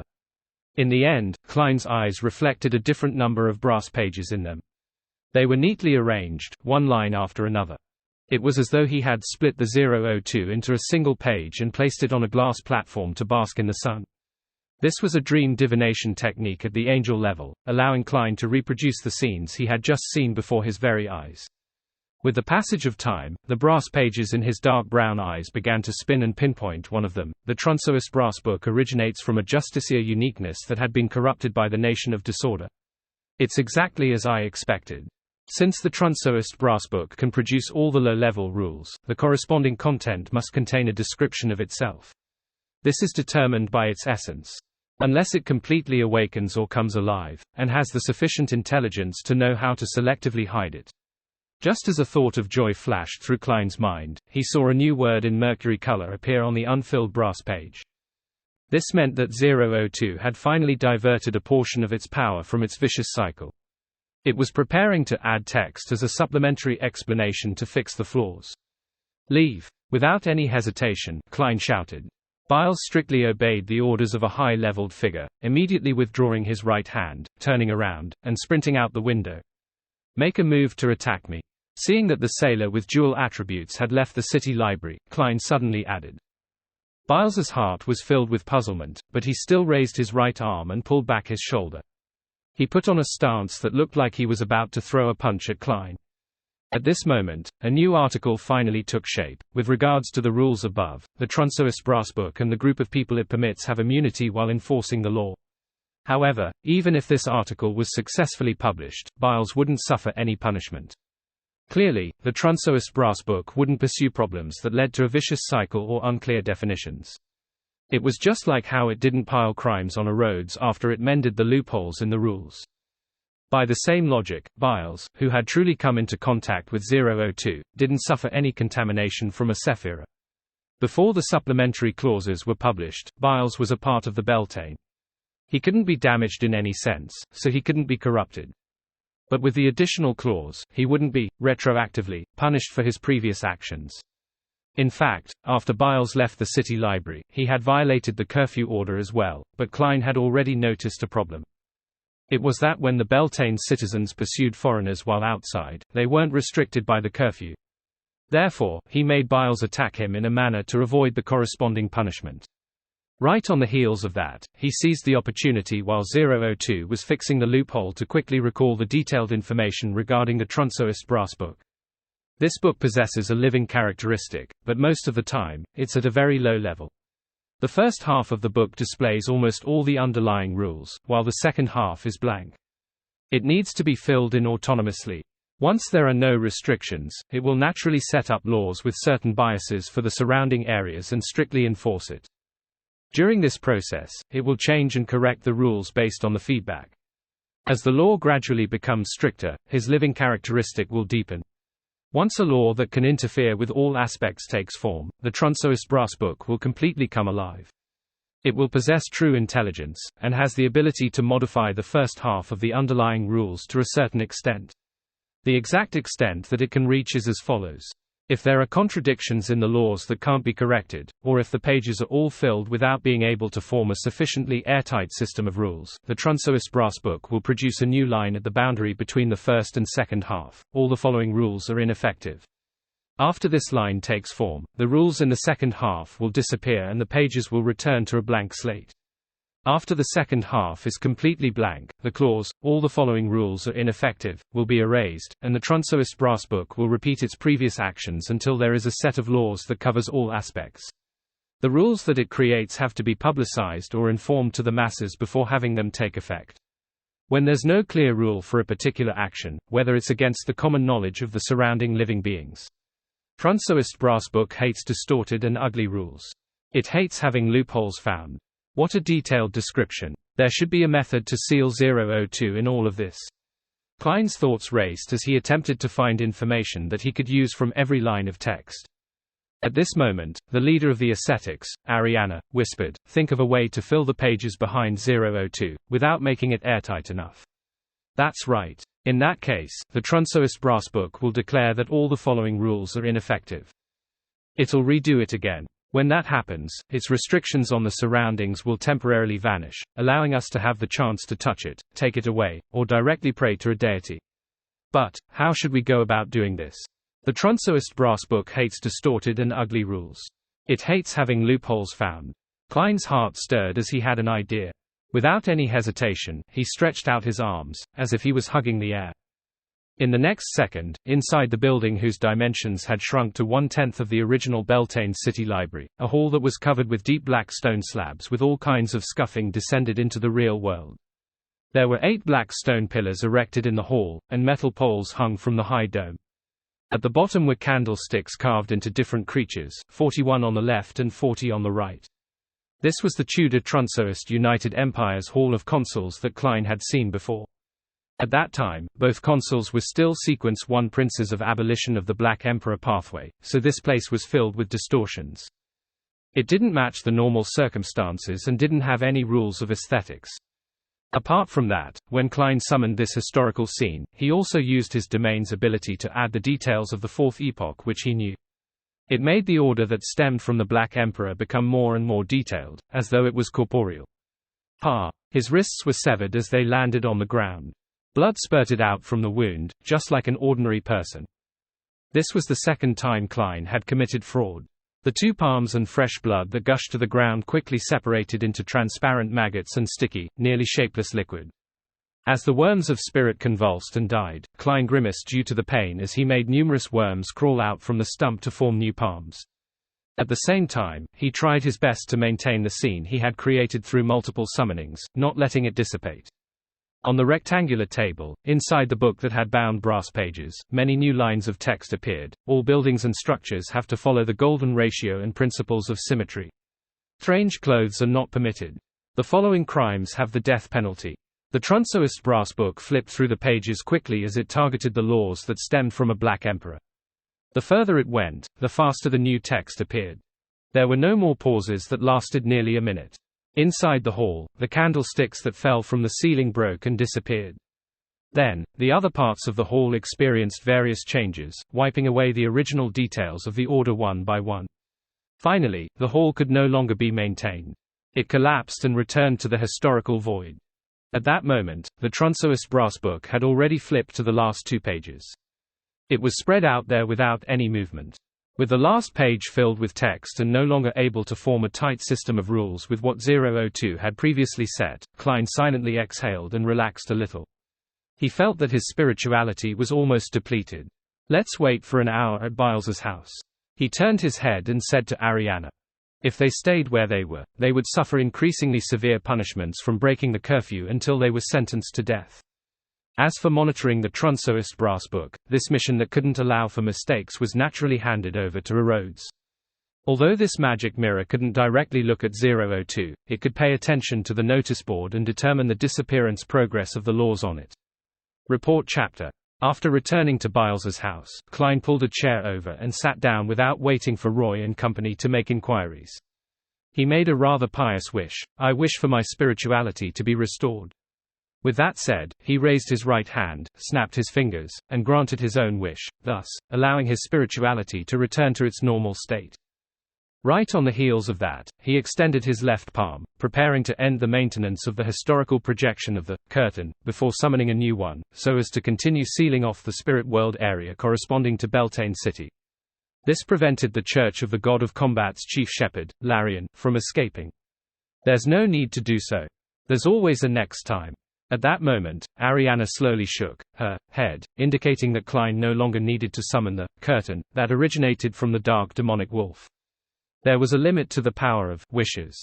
A miracle invoker couldn't satisfy the same wish in a short period of time, which meant that, within the next 1 or 2 hours, Klein couldn't recover his spirituality by granting his own wishes. Of course, to a qualified seer pathway angel, this limitation was something that could be avoided. For example, he could get Pasha, Roy, Byles, and Ariana to take turns to wish for Klein to regain his spirituality before granting their wishes as a miracle invoker. However, the problem was that, even if he could recover his spirituality that many times, he wouldn't be able to maintain the curtain, which was at the level of a sequence 1 for more than an hour. Furthermore, he needed to wait an hour before 002 erased all the previous rules and rewrote them.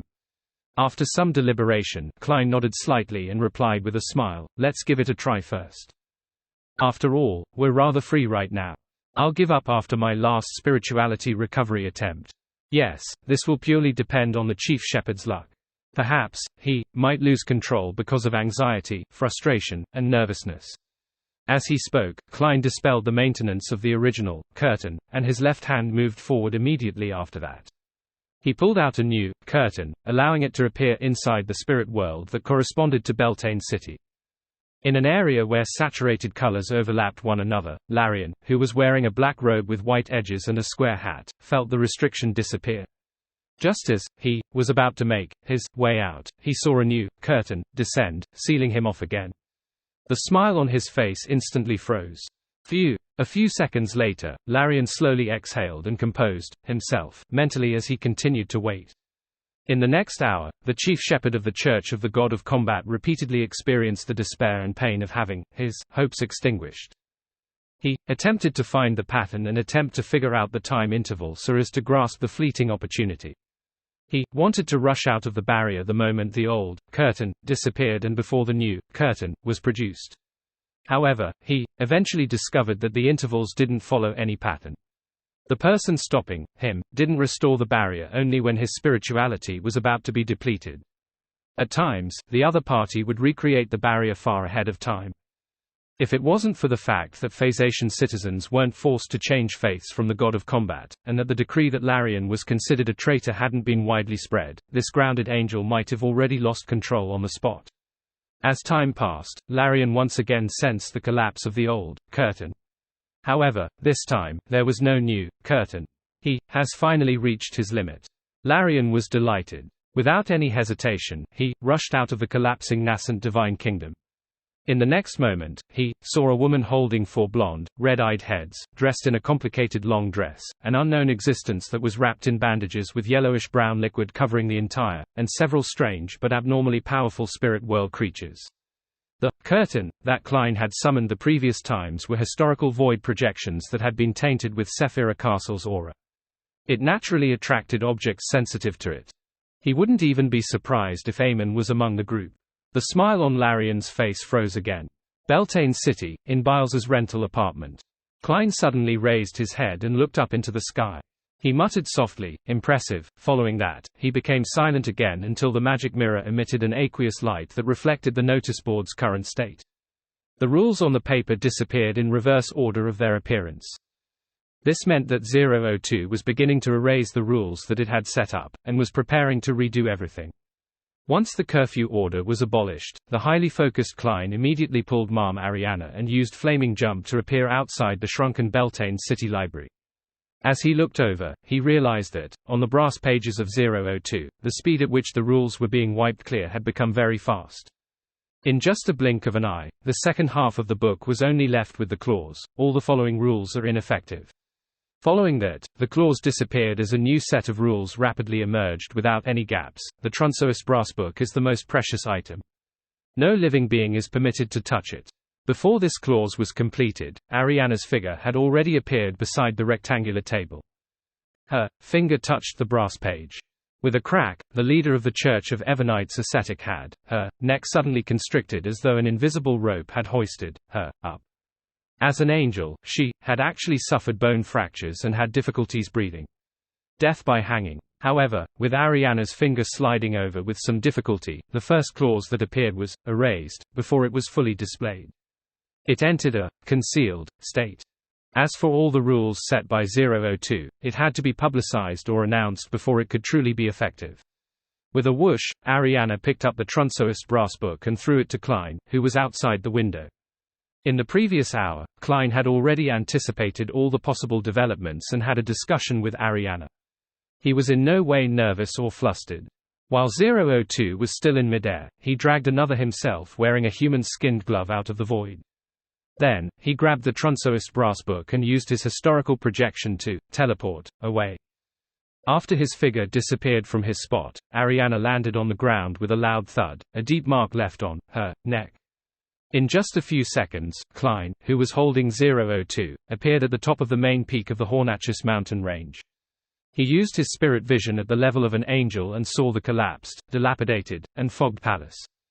Without any hesitation, Klein allowed his historical projection to take the Trunsoist brass book and, blink, to the main door of the palace before pushing the door open. What appeared before him was a hall with many corpses hanging from above. Every corpse was different. There were men and women, either dressed beautifully, simply, exquisitely, or casually. Behind each of these hangers was a transparent and slippery tentacle with complicated patterns. They came from the depths of the hall, from that ancient stone chair. On the huge stone chair, transparent and distorted maggots were formed into a ball. They grew wantonly and extended out strange tentacles. This was the half-fool of the Antigonus family, who had lost control and gone mad. Sensing the door open, and sensing Klein's historical projection approach, the cluster of maggots left the stone chair and fiercely flailed their slippery tentacles, causing them to surge towards the door as if they were being affected by an invisible suction force. Similarly, at the bottom of the stone chair, the tarot card with Roselle's image, which was written with a stellar radiance, flew towards the door. Just seeing this scene pushed Klein's historical projection towards experiencing a breakdown. Thankfully, he didn't possess any sentience and was remotely controlled by Klein. He didn't suffer the chaotic thoughts and the negative side effects of the mental mutation, nor did he stand motionless and helpless. Before the historical projection dissipated, it threw the Trunsoist brass book at the terrifying cluster of maggots. The transparent and slippery tentacles sensed danger and instinctively reacted by wrapping around sealed artifact 002. Under such interference and the invisible strong winds, the Fool card had reached the door one step ahead of the strange tentacles. Klein's historical projection had mostly collapsed. Seeing this, he mechanically extended his right hand, grabbed the card of blasphemy, and threw it behind him. In the next instant, the slippery tentacles that were reassembled had reached out to the door, but they were blocked by the fog, unable to exit. All it could do was wildly pound at the barrier. The open door slowly closed, blocking out this scene. Klein, who was hiding somewhere on the mountain peak, frowned slightly.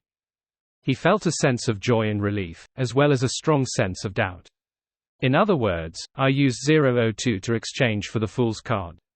The goddess doesn't need me to seek clues regarding the river of eternal darkness for the time being. Klein silently muttered to himself. He walked out of the hidden area and arrived not far from the ancient palace. He bent down and picked up the card of blasphemy. On the surface of the card was Roselle Gustave, who was wearing colorful clothes and holding a stick and luggage. His eyes were filled with a longing for the future, and behind him was a puppy. On the upper left corner of the card, the resplendent stellar radiance outlined a few words, Sequence 0, the Fool.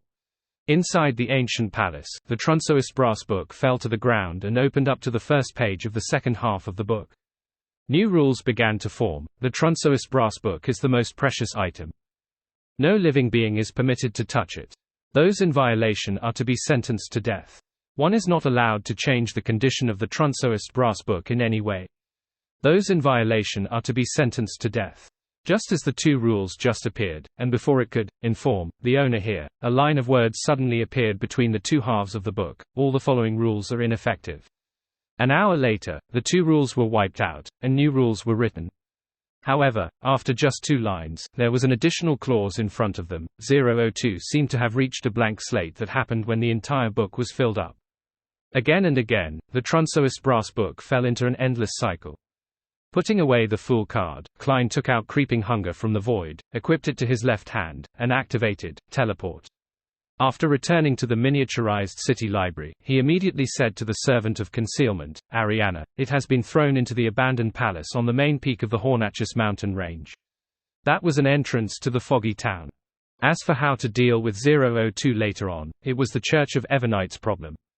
All right. Ariana nodded and didn't say anything else. She entered a concealed state and vanished, as though she had been erased. She didn't thank him, nor mention any payment. It was just like how she had never made any requests when she helped Klein in the past. Does Mom Ariana know that I've obtained the Fool card? Klein looked around thoughtfully and slowly sighed in the darkness. Although the supernatural incident had been resolved in less than 2 hours, there was still quite a number of people who had lost their lives under the strict rules. The Beltane citizens had more or less committed certain mistakes, but the punishments they suffered were far more disproportionate to the crimes they had committed. The most innocent party in the matter were the tourists who came or passed by Beltane. They had to face a nightmare simply because they were foreigners. Klein had tried his best to do some things to protect many outsiders, including Roy and the others, but he was also limited in what he could do due to the restrictions he suffered. There weren't many loopholes that could be made use of, making it impossible to make it seem like none of that had ever happened. What I need to do next is to mainly provide treatment to the survivors. Klein retracted his gaze and planned on teleporting to Biles's house to deal with the remaining problems. At that moment, Rionette Tinnicker, who was holding 4 blonde, red-eyed heads and was wearing a dark and complicated long dress, walked out of the void. One of the heads bit onto a black goat's horn. He escaped the spirit world. The remaining 3 heads of Miss Messenger said, as expected of a former chief shepherd. Klein, who had long sensed it, sighed without any surprise. Then, he pointed at the black goat's horn. Did Larian leave that behind? After Klein received the item, Rionette Tinnicker's head that hadn't spoken earlier said, yes. After encountering the curse of deformity, he had still managed to barge out of the encirclement and escape from the spirit world. He is indeed powerful. Is this a Sequence 2 angel who's best at fighting head-on? Klein flicked his wrist, causing the black goat horn in his palm to shatter into countless tiny specks of light as it dissipated, dispersing the remnant psyche. The limbs left behind by a Beyonder after them undergoing a transformation contain a portion of their Beyonder characteristics that couldn't return to the main body. When the points of light were reassembled from Sequence 9 to Sequence 7, as well as a Sequence 4 Beyonder characteristic, Klein chose the Sequence 8 Pugilist from it and returned the rest to Miss Messenger with a smile. These are your spoils. I'll only collect the intelligence fee. Rionette Tinnicker didn't stand on ceremony. She raised one of the blonde, red-eyed heads and had it open its mouth, absorbing the Sequence 9, Sequence 7, and Sequence 4 Warrior Beyonder characteristics. After watching Miss Messenger leave Beltane, Klein teleported back to Biles's home and smiled at Roy and company. The problem has been resolved. You are no longer foreigners who have to be treated with animosity. The 4 Beyonders were just about to respond with heartfelt and relieved smiles when they saw the magical Mr. Magician invite a stranger from the air. It was an old man with a dark red bow tie. He wore a shirt, vest, formal suit, and blue striped trousers. His hair remained thick despite it being all white. His aura was warm and elegant. This was the marionette, Vin Rambus, whom Klein had once possessed. He planned on using this manipulator to seal away their memories of 002. Not being corrupted by a Sephira didn't mean that Biles wouldn't encounter terrifying matters when he recollected the matter. As there was only one relevant period of memory for Biles, and he didn't know the truth of the matter, what Klein needed to do was rather simple. Therefore, he didn't seek Miss Justice's help. He planned on using his marionette's historical void projection to complete it. You didn't tell them about what happened in the city library, right? Klein got Vin Rambus to walk to his side as he asked Biles. Biles hurriedly shook his head and said, I remember your advice. Very good. Next, I'll give you some psychological treatment. I'll help you forget all those matters. Otherwise, you'll be targeted by 002 and never be able to obtain peace until you die. Believe me, sealed artifacts at this level can definitely do something like that, even if it has been taken away. Klein explained his goal frankly. Biles's lips quivered as he said, all right. He chose to obey and believe. After inviting Roy, Pasha, and Phil out of this rental apartment, Klein controlled Vin Rambus to do a series of mental control processes and successfully made Biles forget the brass book he had seen, as well as the contents on it. After doing this, Klein carefully took out the magic mirror and looked at it. Rhodes, are there any other hidden dangers? On the surface of the ancient silver mirror, the aqueous light flickered and reflected a line of silver words, Great Master, there aren't any latent risks in Beltane. As for other places in Loan and Phazak, as it involves 002 itself, I'm unable to see it clearly. Perhaps you can confirm it yourself. All right. Klein nodded slightly, took out a gold coin, and softly chanted the corresponding divination statement. With a ping, the gold coin flicked up and tumbled in the air. During this process, scenes naturally surfaced in Klein's mind. They were chimneys, streets, and cities. They were extremely vague and lacked specific directions. With a slight frown, he collected his thoughts and reached out to catch the gold coin. Then, he got Pasha and the others to return to Byles's home. He smiled and said to Roy, "Didn't you wish to obtain the next potion? You can make a wish now." Roy's eyes revealed surprise and he asked nervously, "I can still make another wish." "This is a gift," Klein replied with a smile. Roy's heart stirred. Without asking any more questions, he seized this opportunity to fulfill his wish of obtaining the next potion. Klein then threw the Warrior Pathways Sequence 8 Pugilist Beyonder characteristic to him. "This is essentially a potion, but for safety, I suggest you search for the corresponding formula and find the correct supplementary ingredients. Your amazing feats are worthy of praise." Roy expressed his gratitude. His first potion had, in some sense, been a Warrior Beyonder characteristic that he devoured. As the apocalypse was approaching, along with his relatively low sequence and good luck, he didn't lose control on the spot. He didn't even have any serious psychological problems. After that, he gradually came into contact with other Beyonders and came into contact with true mysticism. Only then did he learn how dangerous his actions were, and he didn't dare make a similar attempt again. Faced with Roy's praise, Klein looked around and smiled. "Next, follow me out of Beltane. This doesn't mean that there's still danger here, but I have to make use of this time to fulfill your wishes."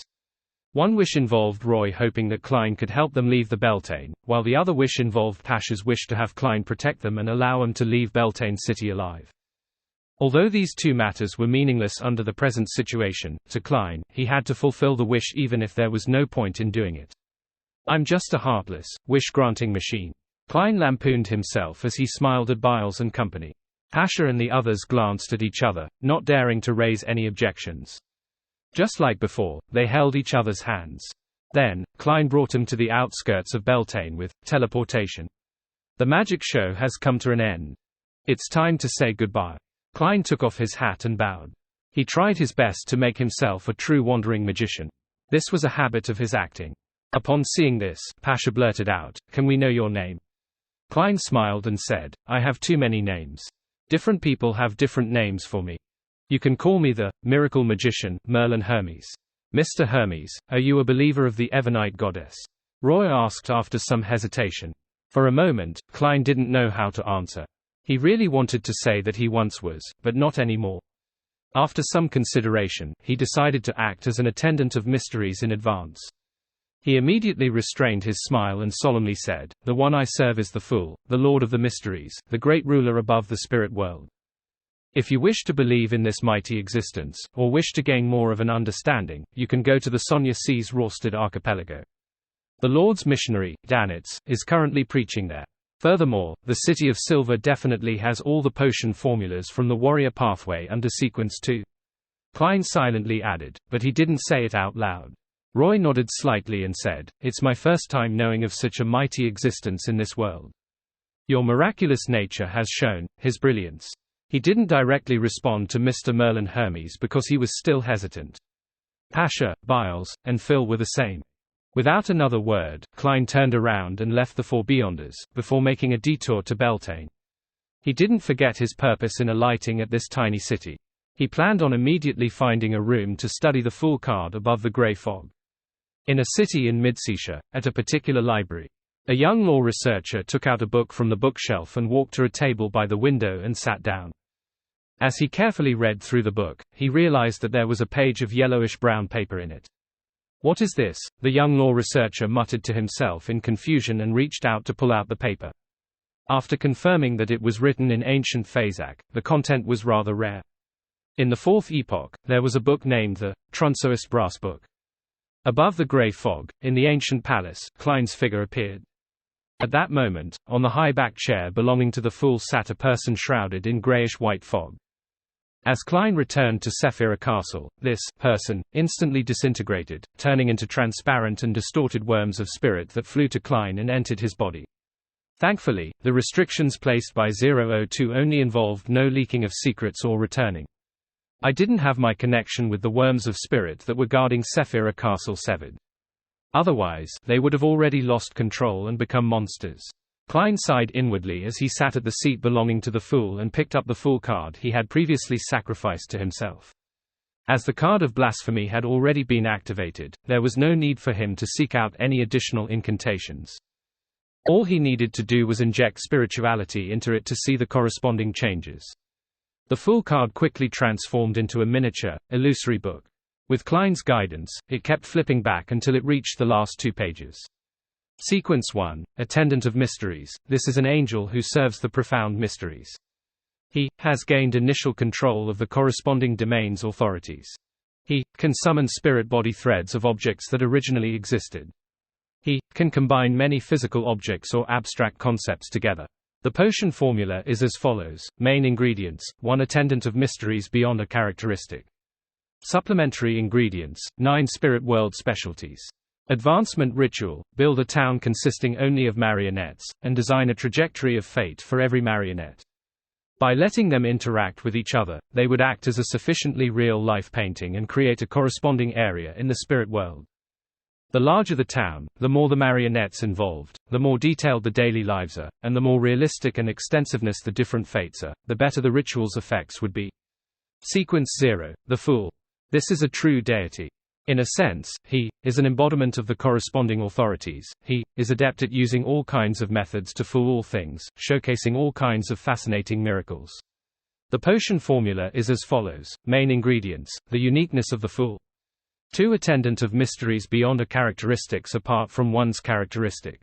Supplementary ingredients: control at least a quarter of the fog of history. Advancement ritual: Fool time, history, or fate once. As he read, Klein slowly frowned and silently muttered to himself. Compared to the advancement ritual of Attendant of Mysteries, the Fool's ritual is just too abstract. What does it mean to fool time, history, or fate? How does one decide if it's successful? Controlling at least a quarter of the fog of history is relatively simple for me. On the one hand, I know a lot of ancient secrets and have lit up many historical fragments. On the other hand, I can directly influence the fog of history through Sephira Castle. I'll put the Fool's matter aside for now. Currently, my focus is on Attendant of Mysteries. You have to walk one step at a time before running is possible.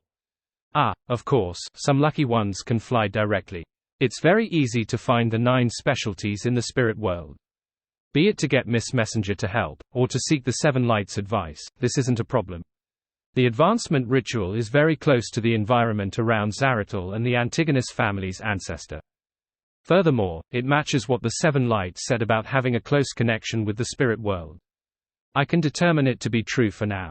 With this in mind, Klein took off the topaz pendant wrapped around his left wrist and used divination to confirm the authenticity of the Attendant of Mysteries potion formula.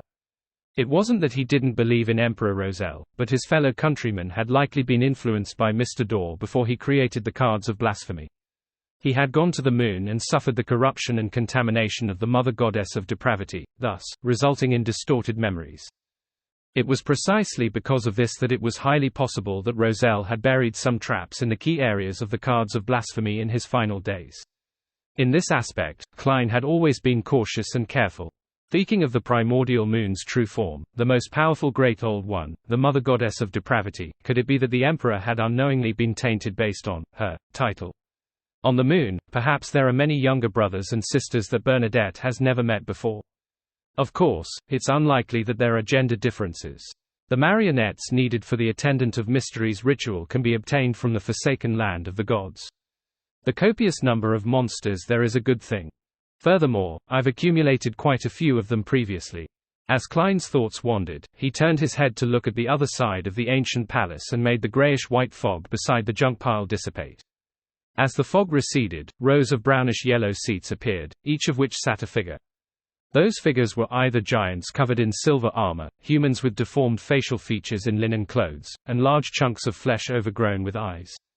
They sat quietly in their rows of seats, their eyes glazed over and indifferent as they stared in the direction of the long mottled table. These were all marionettes that Klein had gathered in the Forsaken Land of the Gods. Every time he needed to switch location, and it wasn't convenient for him to carry too many with him, he would sacrifice a batch of them above the gray fog. Of course, this had nothing to do with environmental protection. Instead, it was what had happened to the foggy town and the scene displayed by Zaratul. It made Klein instinctively believe that there was a high chance that a particular ritual would require many marionettes. Therefore, he had always been very frugal in this aspect. As for why he didn't hang these marionettes up, and had made them sit in rows in a conjured theater as members of the audience, this was because Klein felt that the actions of the Antigonus family's ancestor and Zarathustra were a little perverse. He had tried to imitate and mimic them, but the goal was for acting. Now, he didn't need it anymore. But how can such a marionette city produce corresponding spirit world information?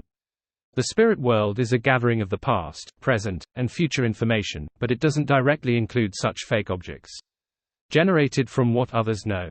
Every living being's actions and words would be reflected in the spirit world in an abstract manner, becoming the source of divination. When their actions, words, and certain intense feelings are clearly built into a marionette city, the city's spirit world projection would appear, turning into a true existence. The interactions involved in this are linked to the more profound secrets of the spirit world. Klein closed the Fool card in thought and played with it. As he had already reached the angel level, he had a certain understanding regarding the creation of the cards of blasphemy. Back then, not only was Roselle able to draw powers from knowledge, but he could also give actual powers to abstract knowledge. As for what kind of material the Emperor used to create it, and how he accomplished the effects of anti-divination and anti-prophecy at the level of deities, Klein was unable to figure it out. After some thought, Klein tried to accommodate the Fool card in his body. His condition immediately changed. His body was covered with colorful clothes, and there was an extremely gorgeous piece of headwear on his head. His aura was deep and terrifying, but it gave off a comical, ridiculous, ludicrous feeling. It was a condition filled with a strange conflict.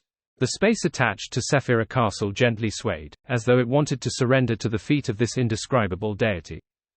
My level has been enhanced a little. There aren't any substantial changes. After all, I'm already the owner of Sephira Castle. Hey, it's like I have a fashionable costume that can accentuate my aura. Klein shook his head and said a few self-deprecating words. At the same time, a transparent and distorted worm of spirit crawled out from his body, forming a figure that was identical to him. After splitting off a worm of spirit of himself that could respond to prayers at any moment, Klein returned to the real world and strolled around Beltane City. He used the method of granting wishes to treat the injuries of people, and he learned about the war from them. Doggish tea. Danitz couldn't help but curse when he heard the crew's report. They actually finished the whale oil. Why didn't you stop them? As they passed by the Gargars archipelago, Danitz and his crew bought a batch of whale oil that hadn't been refined. They planned on bringing it back to Biome and selling it at a high price. Who would have expected that a portion of it had been, secretly eaten, by the City of Silver's half-giants? The crew member glanced at the oracle and whispered, "They don't understand what we're talking about." "We don't understand what they're talking about either. Only the shortest one can communicate, but it doesn't mean we can find him at any time. He always cogitates in places where the sun shines, changing positions every time." Danitz subconsciously sneered. This is what happens to illiterates. If you could grasp all sorts of languages like ancient Phazak, Jotun, and Elvish like me, something like that wouldn't have happened. Of course, linguistic talent is related to intelligence. You don't have to force yourself. The crewman carefully looked at Danitz again. "Oracle, they ate the portion of whale oil you bought." Doggish tea. Danitz's reaction was faster than his thoughts as he rushed towards the cabin. After a period of chaos, Danitz received compensation with a sequence 8 beyond a characteristic. He didn't know if he had profited or suffered a loss. After all, the dirty bodily fluids left on the characteristic made him feel disgusted and nauseous. By the time the ship returned to Peace, City of Generosity, Biome, was already in front of the City of Silver's reconnaissance team. Derek led Liavel, Candice, and the others to the deck and looked at the destination of the journey. Although they had passed by many ports, they had never been allowed to alight from the ship. They could only watch from afar. Now, it was finally time for them to step onto the land outside. Even so, the large number of people, houses, and hardships that they had seen from afar were still unable to conceal their bubbling enthusiasm. They continued to yearn for life in the world of light. Of course, having been used to the darkness and lightning, they took quite some time before they could get used to the sun outside. If not for the fact that they were beyonders, they would have suffered permanent damage to their eyes. As he looked at the docks and the numerous people, the airships that were traveling high in the sky, and the other ships around him while hearing noises that he could barely understand, Derek suddenly felt a sense of nervousness. This would be the area where the City of Silver would take up residence in the future. As he swept his gaze, he suddenly saw a man standing on the coastal lighthouse. He was wearing a long robe embroidered with the symbol of storm. His hair was dark blue, nearly black, like a clump of seaweed. His face was rough and carved. As their gazes met, Derek instantly calmed down and no longer felt uneasy. After the huge ship belonging to the Resistance docked, all of the City of Silver citizens changed into round neck shirts, brown jackets, pantaloons, and dark-colored caps before following Oracle Danitz down the ship. They prepared to pass through the dock to enter the City of Generosity biome. Those clothes had been prepared beforehand. It's really uncomfortable wearing this. It's not suitable for battle. As he walked, Leavell moved his limbs and whispered to Elder Derek. Derek nodded slightly and said, "But it's better to hide ourselves and not be too eye-catching. We don't want to become the focus of attention." Derek's analysis wasn't a problem at all. After all, they were outsiders and they only numbered 21 people. It was best if they didn't attract the attention of others, but he seemed to have forgotten a crucial detail. But, they're all looking at us. Candice quickly surveyed the area and whispered. The workers who were dressed crudely or half-naked at the pier all looked over at the tourists who wore all kinds of get-ups. They're tall. A biome resident with bronze skin and slightly curly hair could not help but sigh. His height was only around 160. This was the height of all the male commoners in the current colonial era. As for the people of the City of Silver, other than Derek, who was only slightly over 2 meters tall, the rest were on average above 2.3 meters. The tallest of them exceeded 2.5 meters. To have such half-giants walk through the docks amidst the crowd was equally eye-catching no matter what they wore. Phasacians. Aloanese in a top hat and formal suit turned his head to gossip with his companion. Has the slave trade begun again? He believed that the City of Silver entourage were Phasacian slaves that the Rorstad government had bought from the Loan Kingdom. After all, in this world, the only ones he could think of who had such heights in such numbers were the barbarians who claimed to be descendants of giants. His partner shook his head and frowned. It doesn't seem like the case. Most Phasacians have light blue eyes. Furthermore, even if they are Phasacian, few of them exceed 2 meters in height. Unless these are nobles or high-ranking prisoners of war. Although Phazak didn't have a clear rule, in all kinds of industries, especially in the military, there was a phenomenon that one's height determined one's status. Of course, this wasn't the only condition.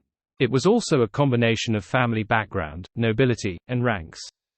Due to such traditions, the descendants of Phasacian royalty and the military brass were generally taller than 2 meters. This was actually a superficial phenomenon that, at its essence, was an influence of their Beyonder characteristics. Those who became one of the brass of the Phazak military were either nobles or at least Sequence 5. And for the latter, due to the repeated influence of the giant pathways potions, their height would definitely reach the standard height. Those who chose the Red Priest pathway would also have a certain increase in height. However, the signs weren't as obvious in their early stages as those from the giant pathway, and the total increase in height was only a few centimeters. They had to become a demigod to experience a qualitative change. For noble descendants, their ancestors were more or less giants, or had marital alliances with giants. Regardless of whether they inherited the Beyonder characteristics, the corresponding genes accumulated over generations would definitely allow their normal height to exceed 2 meters. Among them, families who were still in control of a portion of the giant pathways potion formulas, and those who had a certain heritage, tend to be in the same situation as the residents of the City of Silver. The royal family in charge of the Red Priest pathway maintained the heights of the descendants through marital alliances. The residents of the City of Silver, who were being scrutinized by numerous gazers, felt increasingly uneasy. It was as if they had returned to the cursed land where they were being watched by monsters as they walked in the dark. Derek was very calm and composed. He looked around and said to the members of the reconnaissance team, "They don't have any ill intentions." After confirming that Mr. Hanged Man was in this city and how he knew that he had arrived, Derek no longer felt isolated and helpless.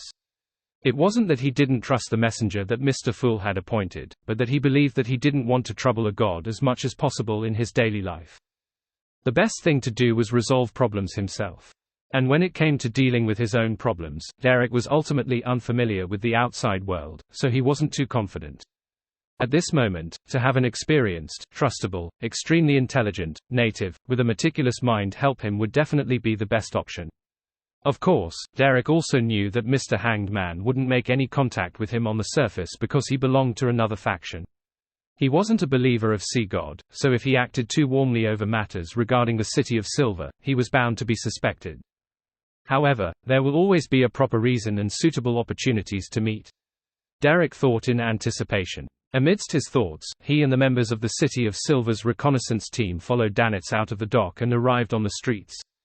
Their vision suddenly broadened as they saw more people than before and heard all sorts of voices.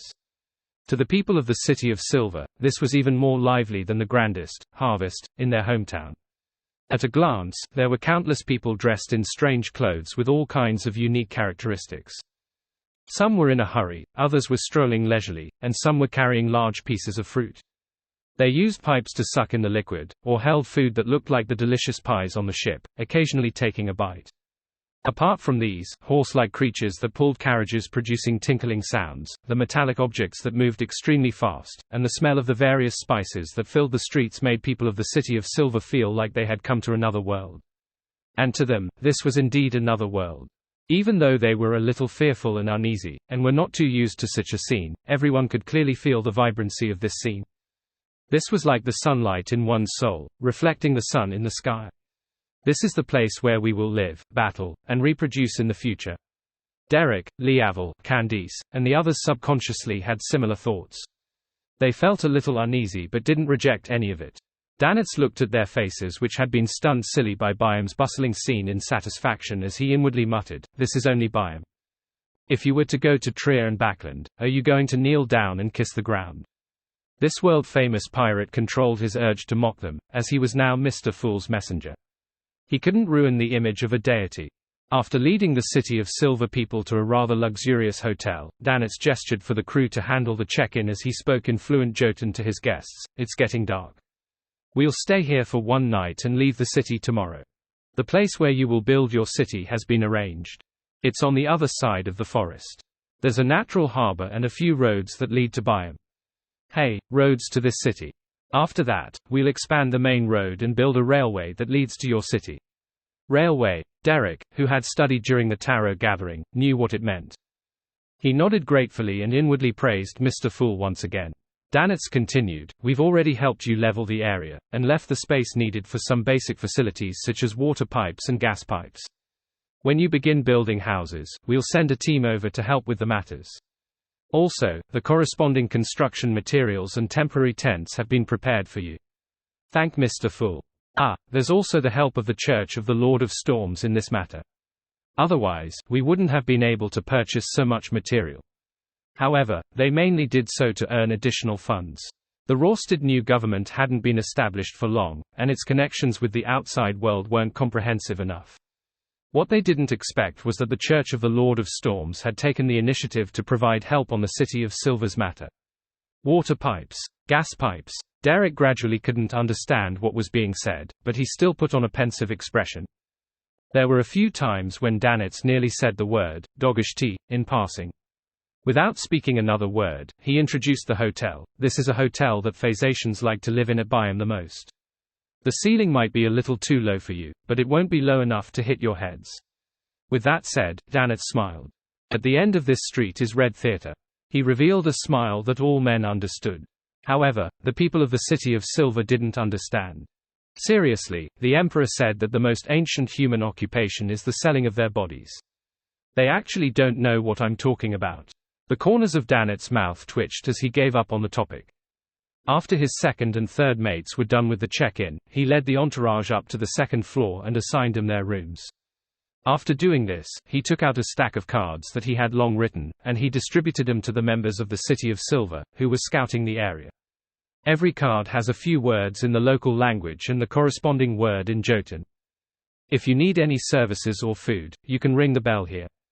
When the attendant comes over, show him the card. Of course, they might not be able to understand it, but they will definitely seek help from people who understand it. This was a simple and easy method to understand. The people of the City of Silver easily grasped how to use the cards, secretly excited that they could finally communicate with the people here. Following that, Danitz demonstrated how to switch on the water and how to use the toilet, and how to light up the gas wall lamps. It made Derek, Leavel, and Candice feel like they had arrived at a divine kingdom. All it took to have water flow was to press a switch. A button was enough to wash away their excrement without leaving any stains. There was a lantern that kept emitting light once it was ignited. These were all things that they didn't dare to imagine in the past.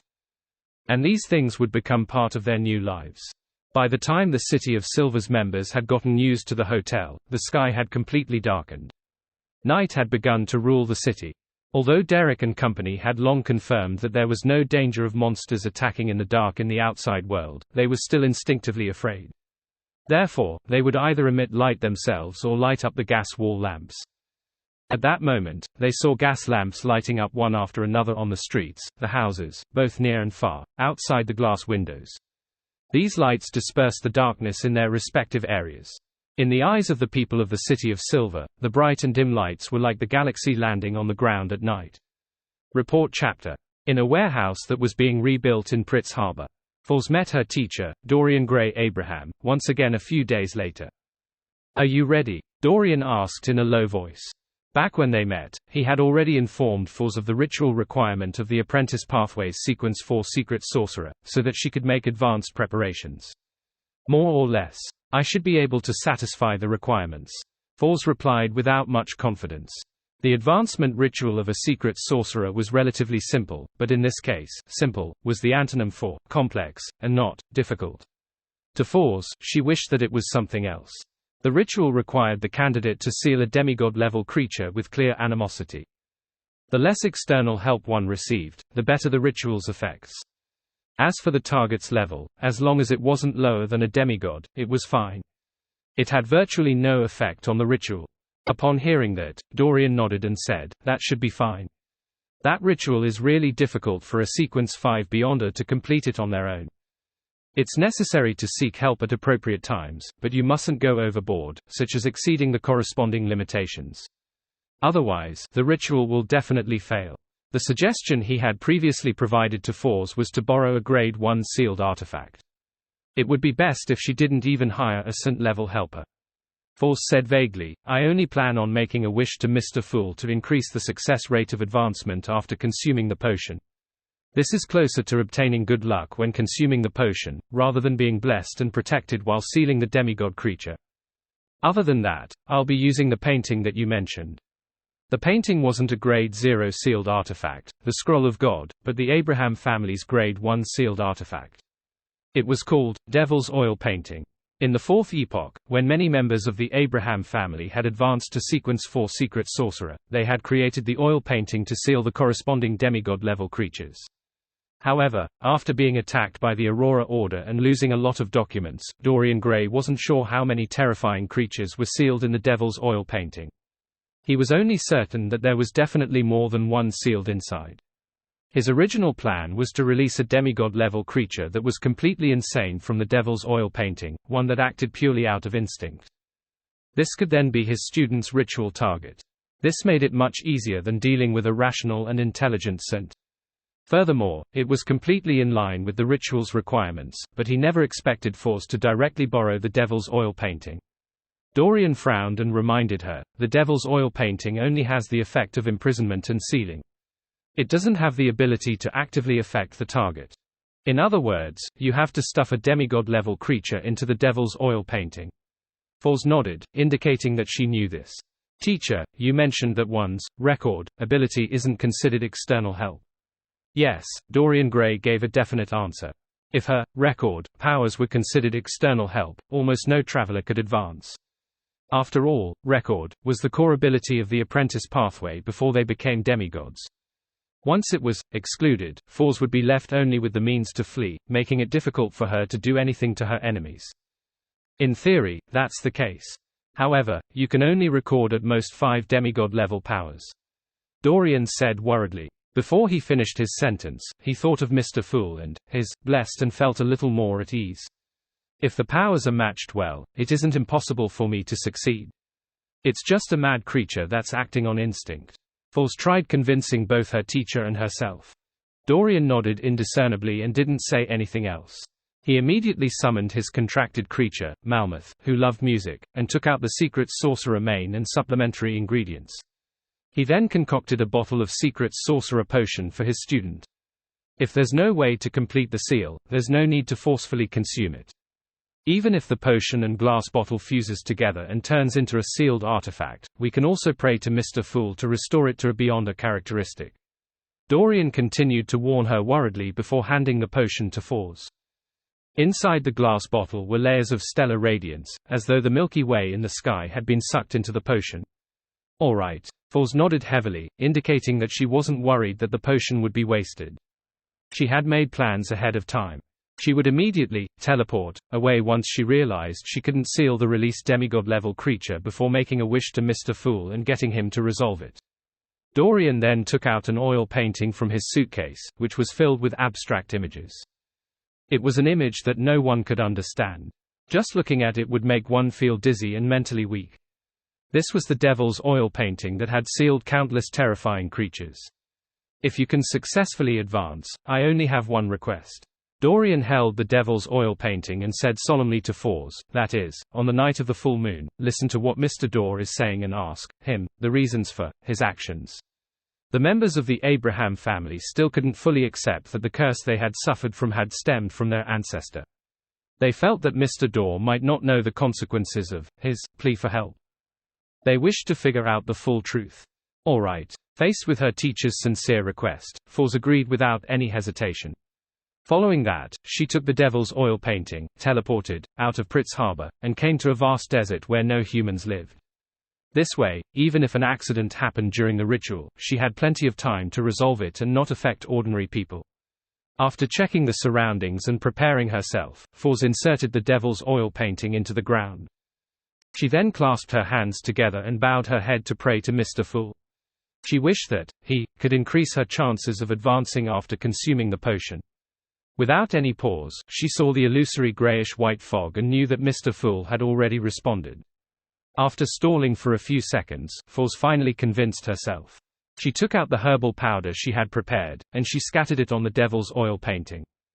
Then, she recited the incantation to release the seal in Jotun. This was an incantation that only released one creature. Without a sound, the powder that was floating in the air landed on the oil painting and rapidly spun around a central point. As it spun, the surface of the oil painting turned illusory as if a deep vortex was forming. Suddenly, a bluish-black hand emerged from the vortex, one that showed signs of decay. It stretched out from the oil painting to the outside world. Foz's body suddenly turned cold as though she had fallen into a frozen lake. While clearing up her mind, it also made her seem to lose control of her body.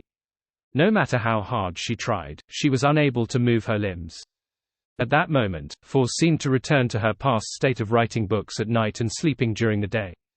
At that time, she often felt that she had woken up, but she couldn't move at all. It was as though she was being pressed down by an invisible creature. Although the terrifying creature in the Devil's Oil painting had yet to fully escape, its influence on the outside world with its godhood made Foz lose most of her ability to resist. Once it fully escapes from the oil painting, Foz would even lose control merely from looking at it directly. The difference between the two in their lives' natural order was unimaginable in certain aspects. Gradually, Foz's consciousness blurred a little, having a nagging feeling that she was already lucid. She raised her arm and moved her feet, but on second thought, she realized that it was only her imagination. As her body turned colder, the feeling of being pressed down by an invisible creature became more obvious. Fortunately, she had a bunch of demigods providing her information, allowing her to close her eyes in time.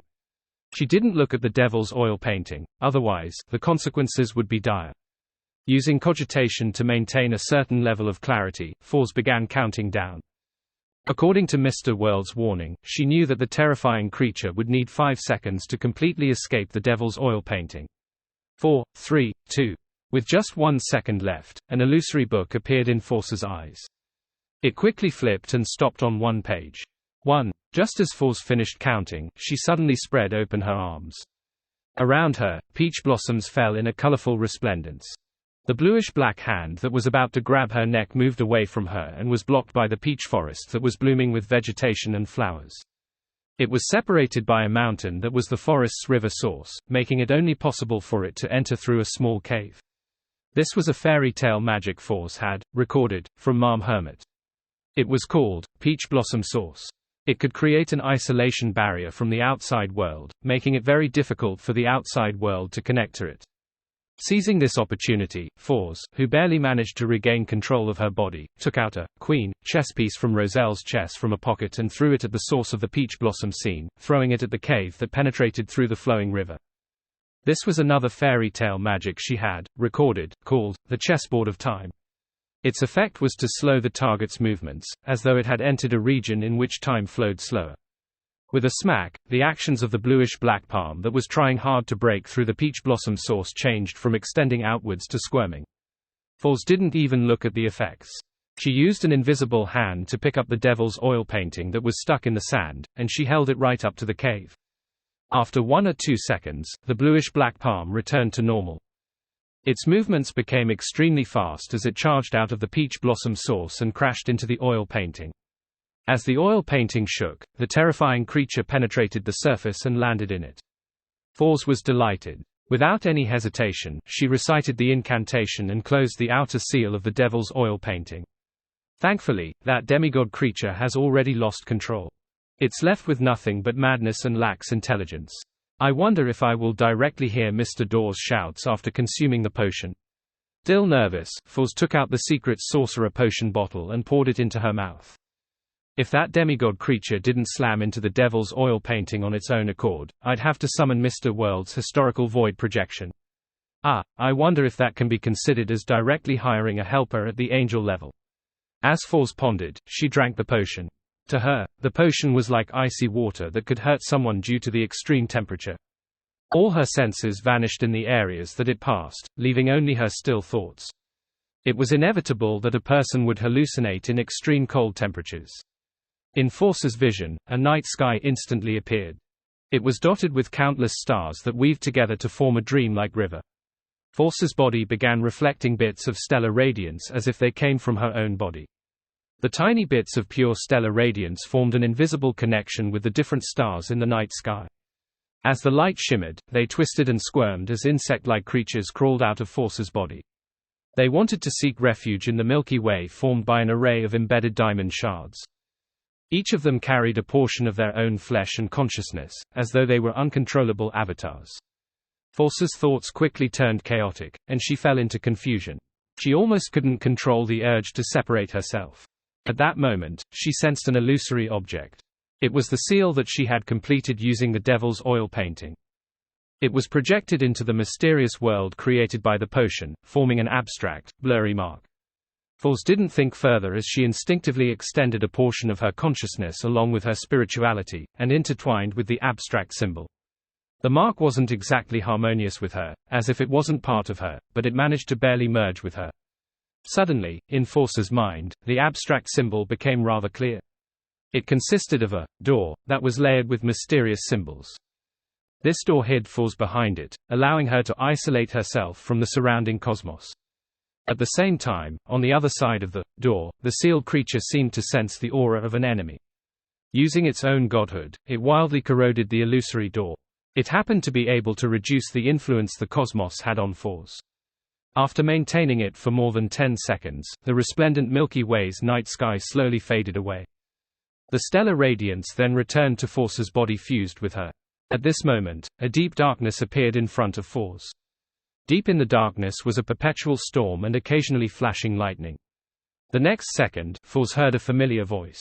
It stabbed into her head like steel nails, stirring her brain matter. Fors grimaced immediately. If she hadn't experienced such things over and over in the past, and had some level of resistance, as well as the fact that she was at the Saint level, she would have likely lost control. Of course, there had to be some influence of good luck here. After a few seconds, she finally managed to calm herself down and hear what the voice was shouting by using cogitation. It was calling for help. It wasn't Jotun, Elvish or ancient Hermes. Instead, it was a language that Fors had never come into contact with before. However, she could understand it the moment she heard it. She felt like it was the true source of many languages. Mr. Daw would crazily shout for help every full moon. How disgraceful of a king of angels. However, even if he is seeking help, it's still a terrifying thing that I can't withstand.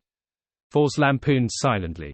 She was considering if she should pretend not to hear it and wait until she had converged her spirituality and grasped the beyonder powers of a secret sorcerer before conversing with Mr. Daw during the next full moon, or to do it now.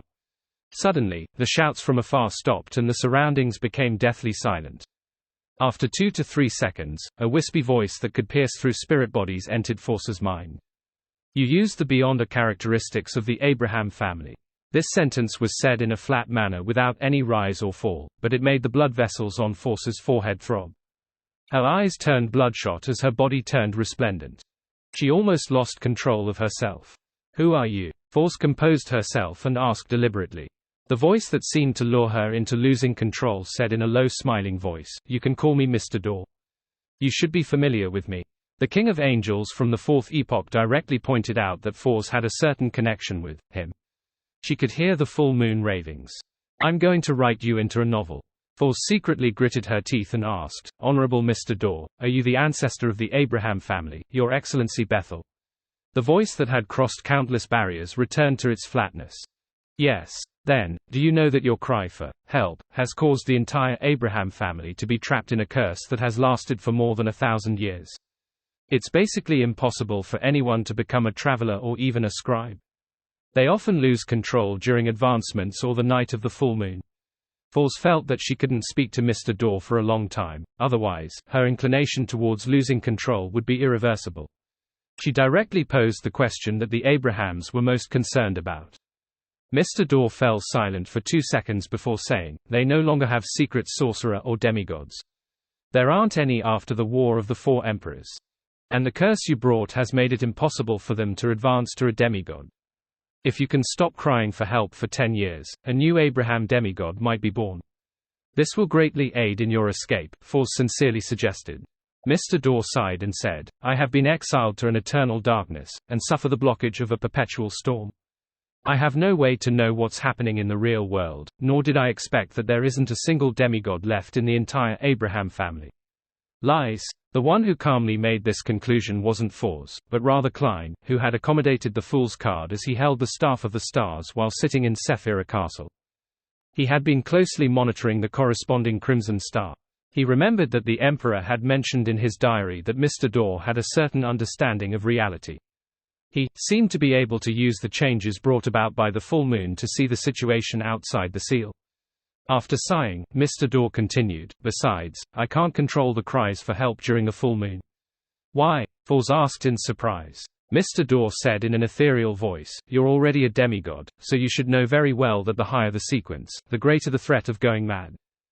An ordinary angel, even those who can walk the land freely and do what they like, without needing to engage in any additional battles, could also be gradually influenced by the beyonder characteristics and become less like themselves.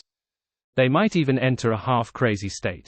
I'm a king of angels who has been exiled and sealed for more than 1,000 years, and I don't even have someone to communicate with. My not going crazy means that I'm sufficiently powerful and lucky. On each full moon, the madness in me will be strengthened. I can't control it and can only constantly call for help. So that's how it is. If I were locked up like this, I might have gone crazy in a few months. If I'm provided alcohol, newspapers, magazines, all kinds of books, and various delicacies, I can last a year, no, half a year. Force nodded in enlightenment and asked in a perfunctory manner, Is there anything I can do for you? How can the Abrahams dispel the curse? Mr. Door fell silent for a few seconds before saying, Set up a ritual and help me escape. That way, the curse will cease to exist. There are 2 rituals that can be used. One is to sacrifice 3 demigods that are respectively from the Seer, Apprentice, and Marauder pathway. The other is to extract the blood of at least 99 Beyonders from the Abraham family. Use it to draw such a symbol. I'll tell them, Force immediately replied. At the same time, she added inwardly, That's if Mr. Fool permits it. Mr. Door laughed and said, If I can escape because of this, I will help you become an angel. His voice became more ethereal and weaker, as though he was slowly returning to his original state as Force's advancement came to an end. About 2 to 3 seconds later, Force couldn't hear the sounds that slowly pushed her onto the path of losing control. The deep darkness and horrifying storms in front of her also vanished. However, before the scene completely faded away, Force could vaguely see that, on a vast land formed from dark red rocks, there was an ancient building that resembled a pyramid erected there. Behind the building was a deep darkness and twinkling stars. It was completely different from the cosmos that she had seen as an astrologer on the ground. What's this? Fals shook her head and controlled her scattered thoughts as she began to carefully rein her spirituality back. After getting accustomed to the state of a secret sorcerer, she immediately took on a praying posture and reported her previous experiences to Mr. Fool without missing anything. After doing this, Fals put away the devil's oil painting, teleported back to Pritz Harbor, and met her teacher, Dorian Gray Abraham, who was waiting in the warehouse. Seeing that his student was safe and sound, Dorian heaved a sigh of relief and said in a pious manner, thanks to Mr. Fool for his blessings. He had finally taught a Sequence 4 secret sorcerer who didn't show signs of betrayal. Due to Mr. Fool's lack of response, Fals didn't inform her teacher of her conversation with Mr. Dorr. She planned on waiting until the next full moon. She also relaxed and smiled. Apart from thanking Mr. Fool, I have to thank you, teacher. Ellipsis. In the ancient palace above the fog, Klein didn't have any doubts about Mr. Dorr calling himself half crazy. He only felt that there had to be more secrets hidden in the matter. For example, why did Mr. Dorr keep enticing Emperor Roselle to visit the moon? It was a place that was occupied by an outer deity. After some thought, he took out the Scarlet Lunar Corona and Master Key from the fog of history. He planned on creating a full moon environment and listening to Mr. Dorr's shouting. The effects of the combination had long been confirmed. Klein quickly heard the voice that seemed to pierce through his spirit body. The content of the shouting was, "Don't save me. Don't save me. Don't save me. Don't save me." Being located in Sephira Castle and having accommodated the Fool's card, Klein already had the status of a king of angels. He no longer suffered any direct corruption from Mr. Dorr's cries, but the contents of the cries made his scalp tingle. His pupils dilated, and he couldn't help but feel a sense of horror surging in his heart. He originally believed that Mr. Dorr was constantly shouting for help, but what he heard now was, "Don't save me." Amidst Klein's silence, the weak, wispy voice pierced through his spirit body like needles. After shouting for more than 10 seconds, it suddenly changed. "Help me! Help me!" This time, there was a certain change in the language used. Klein expressionlessly leaned back into his chair and listened for nearly 10 seconds. Following that, he removed his control over the Master Key and the Scarlet Lunar Corona's historical void projection, allowing the atmosphere of the space above the gray fog to completely return to silence. Phew! He exhaled as he tapped the edge of the long mottled table out of habit and muttered to himself, Mr. Dorr is indeed half mad, but the mad part isn't the him who is desperately screaming, but the him who appears calm, the one that's able to communicate with people rationally. The latter can influence the former to a certain extent, distorting the contents of his shouts. When Mr. Dorr is lucid, he actually shouts, "Don't save me." To a king of angels who had been imprisoned for more than 1,000 years, this definitely isn't a normal reaction. Unless he feels that he will bring a disaster that he doesn't wish to see upon returning to reality. A king of angels that has completely lost control. Together with Mr. Dorr's communication with the Emperor, and how he had been constantly enticing him to visit the moon, which is occupied by an outer deity. There is another possibility to this matter. Mr. Dorr, who was exiled, lost the protection left behind by the original creator. He encountered the corruption of a particular outer deity and lost most of his rationality. His condition is only slightly better than the chained god. The apprentice pathway can wander the cosmos at Sequence 3. Mr. Dorr's honorific name also includes the title of Guide of the Endless Cosmos. Does this mean that before this king of angels was exiled, he might have already made contact with outer deities and came under some influence? Yes. What does Miss Magician's final glimpse of the Crimson Land, pyramid-like buildings, and cosmos in a different area represent? This doesn't seem like it's in the current solar system, but it's a little different from the mausoleum that a Black Emperor needs. It's the lair of some outer deity who affected Mr. Dorr, or should I say that when Mr. Dorr became a planeswalker and left legends behind on other planets with living beings, this is one of his anchor points. It's highly likely the latter, because when Miss Magician saw this scene, she didn't encounter any corruption from the cosmos. The more Klein thought about it, the heavier his heart became. This was because it was possible that this was a reflection of how the apocalypse would dawn. The apocalypse was definitely not something that wouldn't happen by not thinking about it or pretending not to know. It's no wonder Yellow Light Venathan had prophesied that the day when the curse is removed is the beginning of the true disaster for the Abrahams. Mr. Dorr keeps calling for help, causing the Abraham family to be unable to produce another demigod. Perhaps it's a certain form of protection. Although this will make the Abraham family lose their status and most precious items, making them mediocre, it can at least save their bloodline. Hey, in the prophecy, the solution to resolving the curse is in the hands of an apprentice who has obtained the help of a secret existence. Klein chuckled softly and had an idea about the response to give Miss Magician. He planned on getting Fours to give a half-truth when informing her teacher. Firstly, it was to emphasize that Mr. Dorr was already half-crazy and extremely dangerous. Even communicating with him implied tremendous risks. Secondly, it was to not mention the second ritual for the curse removal. All she would say was about the sacrificing of a seer, a marauder, and an apprentice demigod. With the first point, the Abrahams could understand why their ancestor was insistent on calling for help. This was because he had already lost his mind and could do all sorts of terrifying things. This could effectively eliminate the anxiety of the Abrahams, preventing them from helping Mr. Dorr escape, and allowing them to quickly start believing in the fool. The second point was to dispel the small number of extreme Abrahams who wanted to try their luck. This was because they lacked the ability to complete such a ritual. At the same time, informing the Abrahams of the ritual increased the trust they had in Fours. Ignoring the small number of secret sorcerers available, those who can become Bizarro sorcerers are definitely very difficult to capture. Furthermore, most of them are concentrated in the secret order. To deal with them is to provoke Zaratul. Even if the Abrahams have a demigod, and can use a Grade 0 sealed artifact for a short period of time, it's impossible for them to complete the ritual so easily. Yes, dealing with a parasite is the most dangerous. If they aren't careful, they might end up targeting Amon's avatar. When that happens, it will be equivalent to serving Amon desserts. Also, I'll use the world's Gairman Sparrow in the future to remind Miss Magician to keep her guard up against the Abraham family's extremists. Klein thought for a moment before replying Force's prayer. After returning from the fog of history to the real world, Klein boarded a steam locomotive and arrived at the capital of Midseashire. In the past, it was the second largest city in Loen, and also the front line of the recent war, Constant City.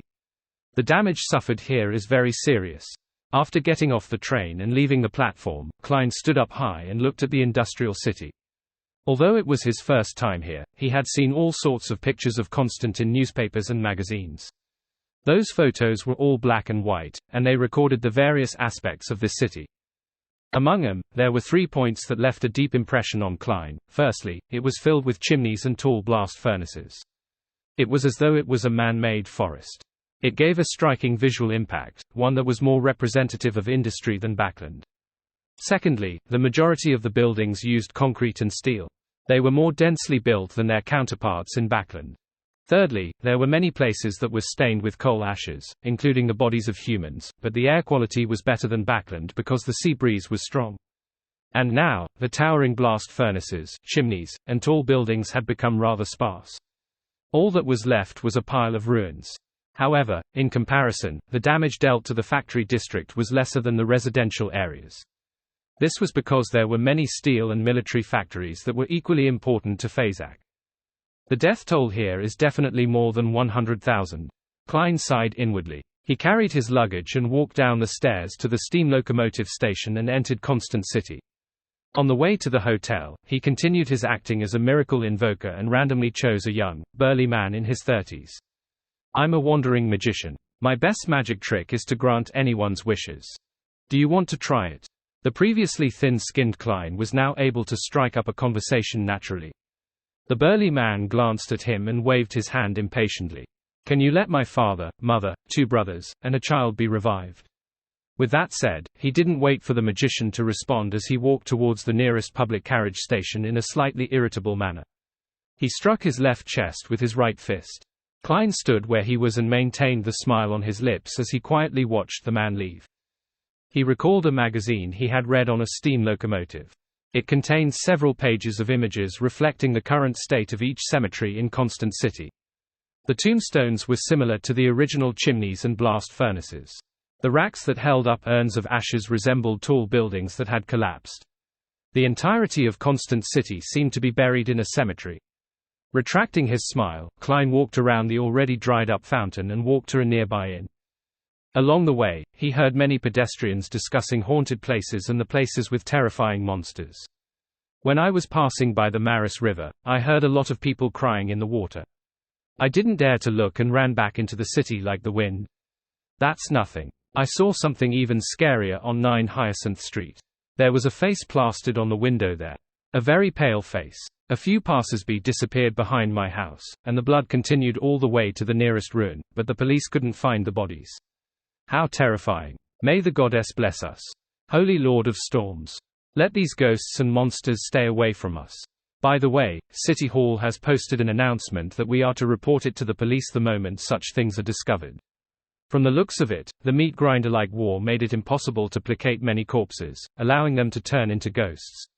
Few, most of the time, some of the dead might not even have their bodies left intact. Yes, there are definitely many Beyonders who lost control due to a mental breakdown or from losing their limbs. Also, most of those who didn't consume the potion according to the normal procedures also easily lose control.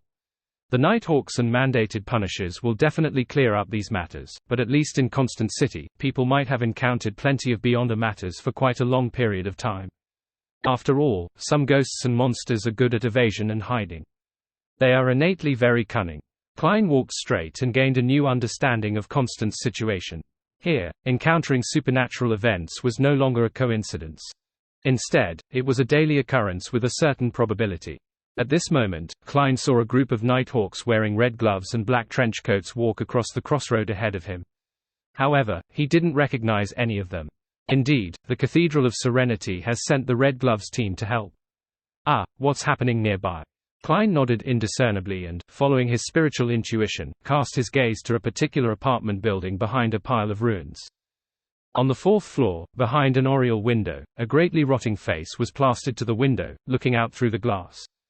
Pale yellow liquid with black hints slid down the window one after another.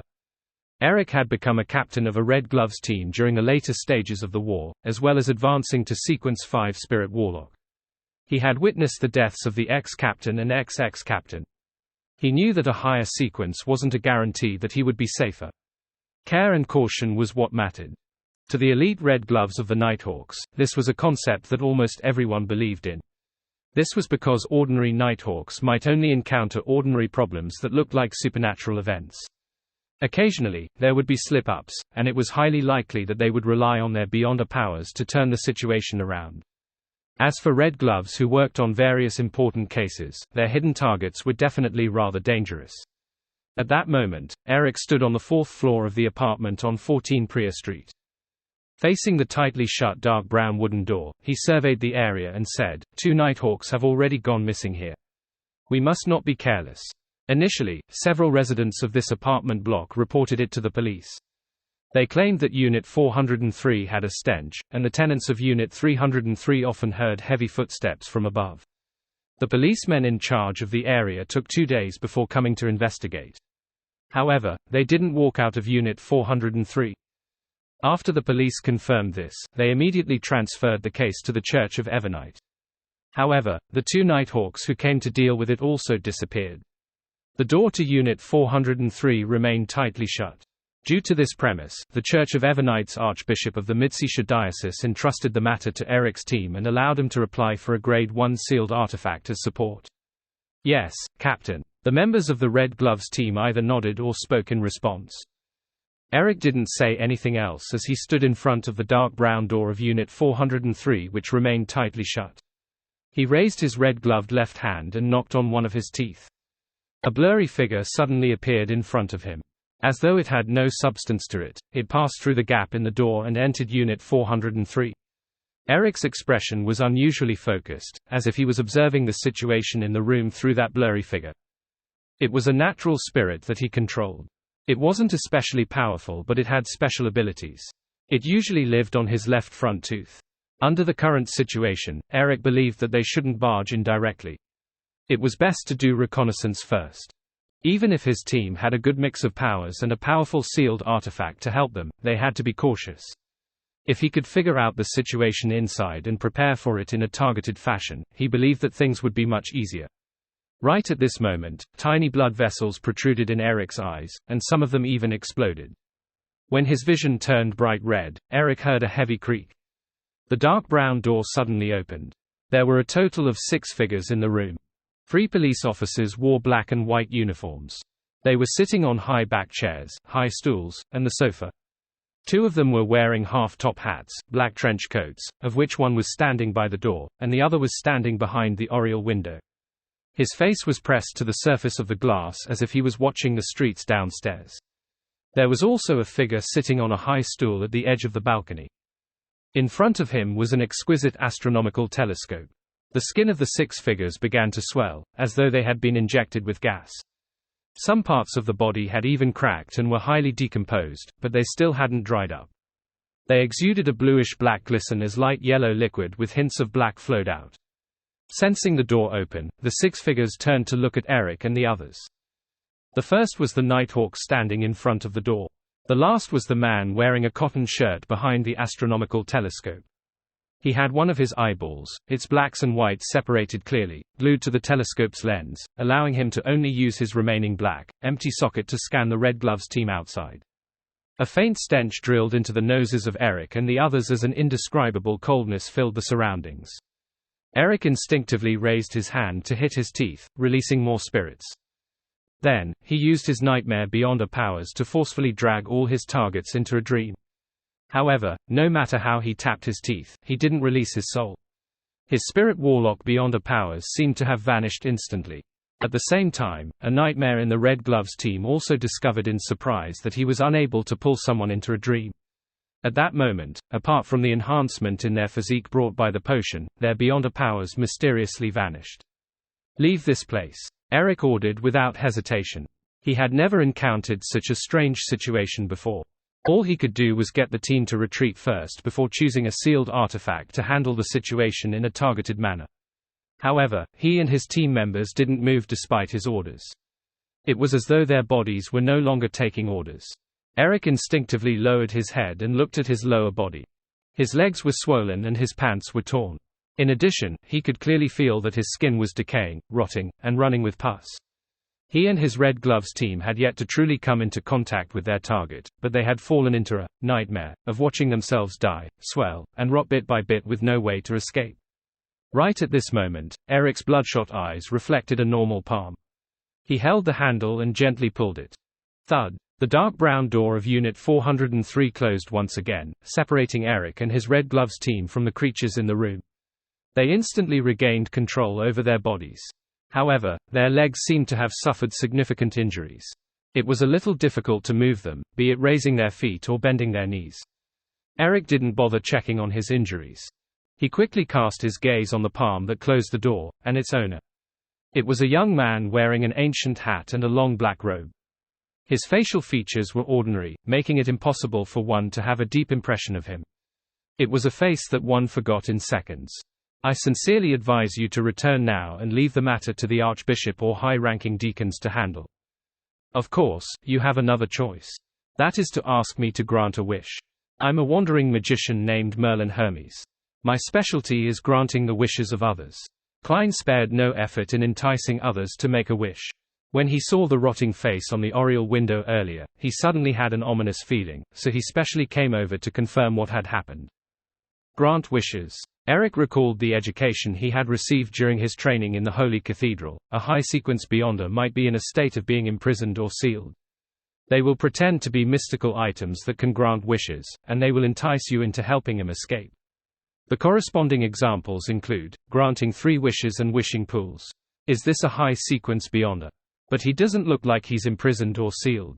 Eric looked left and right and deliberated for a few seconds before probing. "If we don't ask you to grant us our wishes, will you not resolve the abnormality in the room?" As soon as he finished speaking, he saw the wandering magician who called himself Merlin Hermes fall deep in thought, looking a little troubled. A few seconds later, Klein raised his hand to stroke his tall top hat. He smiled and sighed. "Even if you don't make the wish, I will still attempt to resolve it. Do I need to read your honorific name or your true name to have my wish granted?" Eric asked after exchanging glances with his team members. Klein shook his head. "No, just tell me your wish. This wouldn't create a mysticism connection." Eric probed in a joking tone, "Then I wish the abnormalities in this room will be resolved and will no longer affect the surroundings." Klein curled his smile and gently clapped his hands. "Your wish will come true. Without waiting for Eric to respond, he smiled and said, "The abnormalities inside can suppress beyonder characteristics, causing the corresponding powers to be ineffective, but that isn't absolute. Typically in such cases, my suggestion is." As he spoke, Klein reached out with his left hand and took out an eyeball-shaped glass ball. He then twisted the handle with his right hand, opening the door a little. Then, through a crack, he threw the glass ball into Unit 403. As the glass ball flew, it constantly absorbed the surrounding light and gave off a brilliant, pure, extreme sunlight that resembled a miniature sun. The next second, Klein closed the door with his right palm, lest Eric and company's eyes couldn't take it. My suggestion is to use a Grade 1 sealed artifact in the Sun domain to purify the entire area. While saying that, Klein recalled the mutated Sun's sacred emblem behind Tingen City's Cheney's Gate. Although it was only a Grade 3 sealed artifact, it could still deal with the rotting creatures inside given enough time. Just as Eric was about to say that they had brought a similar sealed artifact, but just didn't have the chance to use it, he saw Mr. Merlin Hermes open the door to Unit 403. The 6 figures inside had vanished into thin air, and the different beyonder characteristics were slowly condensing. The originally cold and sinister stench had been completely melted by the warm feeling. "It's been resolved?" Eric asked after some hesitation. Klein shook his head with a smile. "No, the root of the problem is still here. Have you investigated the owner of this place?" Eric replied immediately. "He calls himself John, an amateur astronomer. He likes to study the cosmos using specialized telescopes at night." Studying the cosmos. Klein walked into the room without batting an eyelid, and he casually instructed, "Search the area and find any possible clues." For some reason, Eric suddenly felt that Mr. Merlin Hermes was the captain from back when he first joined the Nighthawks. He was professional, calm, and trustworthy. He nodded at his team members, signaling them to follow his instructions. As for him, he continued following Klein. It was both to provide him help, and also for necessary precautions. Klein ignored him as he swept his gaze and approached the exquisite astronomical telescope. Then, he bent down and drew his eyes towards the lens. This might be dangerous. Eric had planned to warn him, but he fell silent when he thought about how high the other party's level and status expressed. At that moment, through the telescope, Klein saw a resplendent, dreamlike dark night sky. Every star there was blinking slightly. Suddenly, his vision was occupied by a huge eye. The eye seemed to be directly attached to the lens on the other end of the telescope. It was grayish-white with a pale yellow iris. Veins swelled outwards and seeped out disgusting translucent pus. Boom! The Red Gloves captain, Eric, shivered involuntarily as he saw Merlin Hermes, who claimed to be a wandering magician, explode behind the telescope. However, there was no splattering blood or flesh. The shredded limbs disappeared into the air like soap bubbles. Eric and his team members, who looked over due to the commotion, were stunned. They didn't understand the reason behind such a sudden sequence of events. A second later, Eric said in a deep voice, "Retreat." He wanted to evacuate his team before the danger truly spread. At this moment, another figure walked in from the open door of Unit 403. It was none other than Merlin Hermes, who had just exploded. This wandering magician was wearing a tall hat and a long black robe. As if nothing had happened, he spoke to Eric and his team members. "The root of the problem really is from that telescope." As he spoke, Klein walked to the balcony and tapped the telescope with his right hand. Another bang rang out as the telescope suddenly shattered into metallic points of light that emitted a foul stench of bluish-black gas. The moment the grayish-white fog appeared, the stench vanished and the room returned to normal. What exactly happened? Eric forced himself to forget about the other party's death and asked cautiously. As a captain of the Red Gloves who was rather experienced, he had some guesses about the truth of the matter. The main goal of asking was to seek confirmation. Klein smiled and said, "Simply put, the telescope mutated for some reason, causing the owner of the room to see something that he shouldn't have seen. If you want to understand more details, you can only search for clues yourself." "I'm not too sure either." Eric nodded slightly and cast his gaze at his team members, signaling them to continue their investigation. After a series of work, Eric said to Merlin Hermes, "There aren't many clues left in the room. We can only confirm a few things. 1. John is a local resident, and he served in the military during the war. It seems that he had some mental problems as a result. 2. He had been an amateur astronomer. At the end of the war, he joined an academic organization known as the Celestial Research Association, but we didn't obtain any information about this organization. 3. John was seeking a way to see the true cosmos.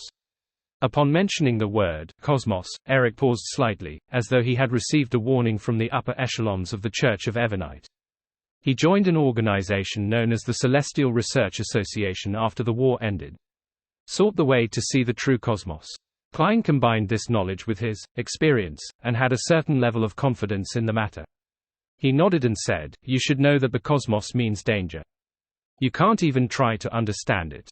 We will report this case to the Archbishop as soon as possible and classify the Celestial Research Association as a dangerous organization," Eric said, as if speaking to a Nighthawk superior who wasn't directly in charge of him.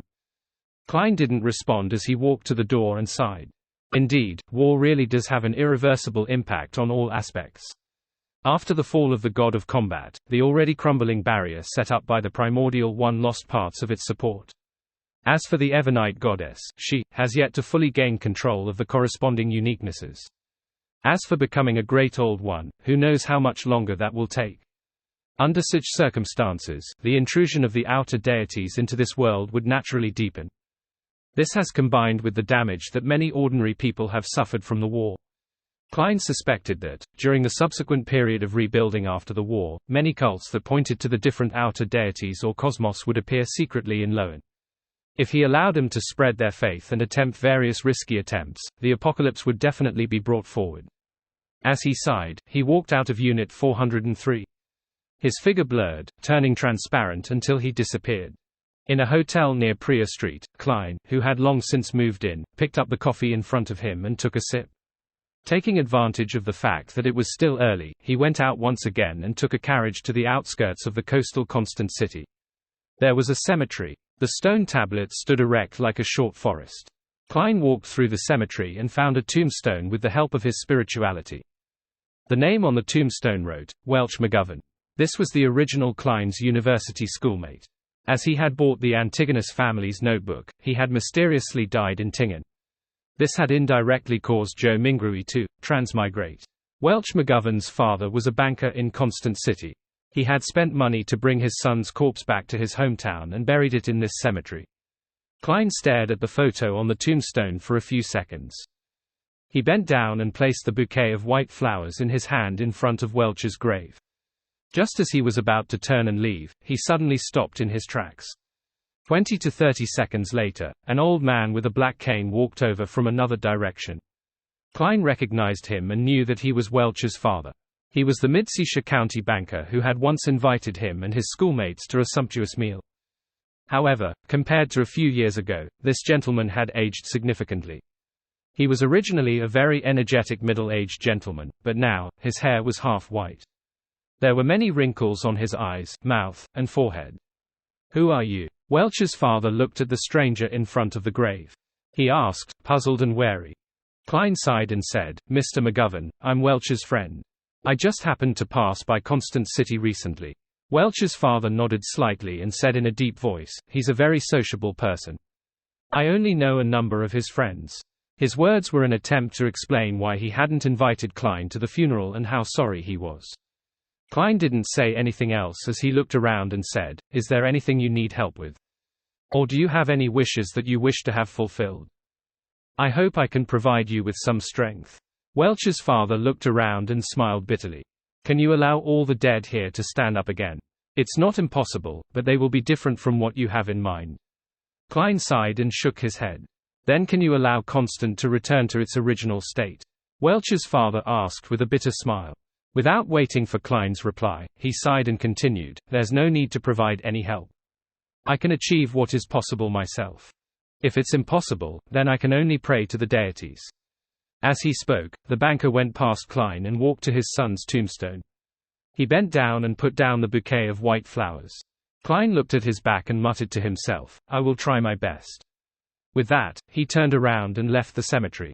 Constant City, in a bar with a style that resembled the previous centuries.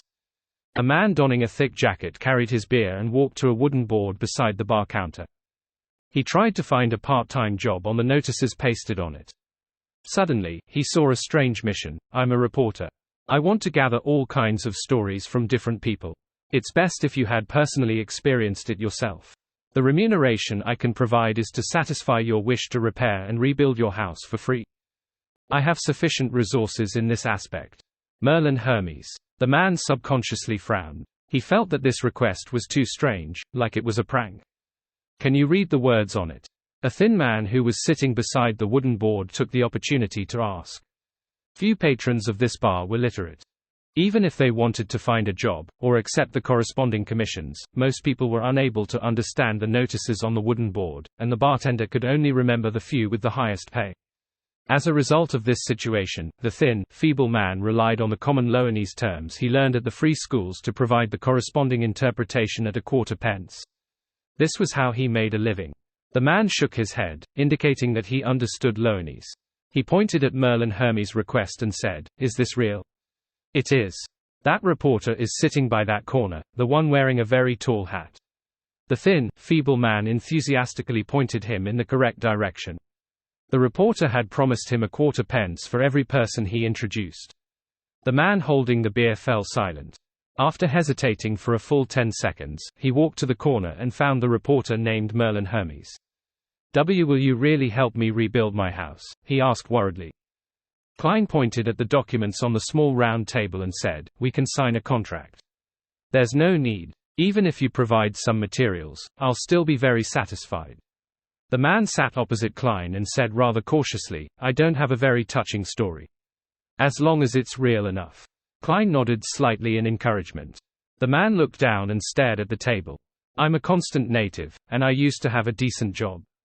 I bought a terrace house along Lowtide Street. Later, war broke out.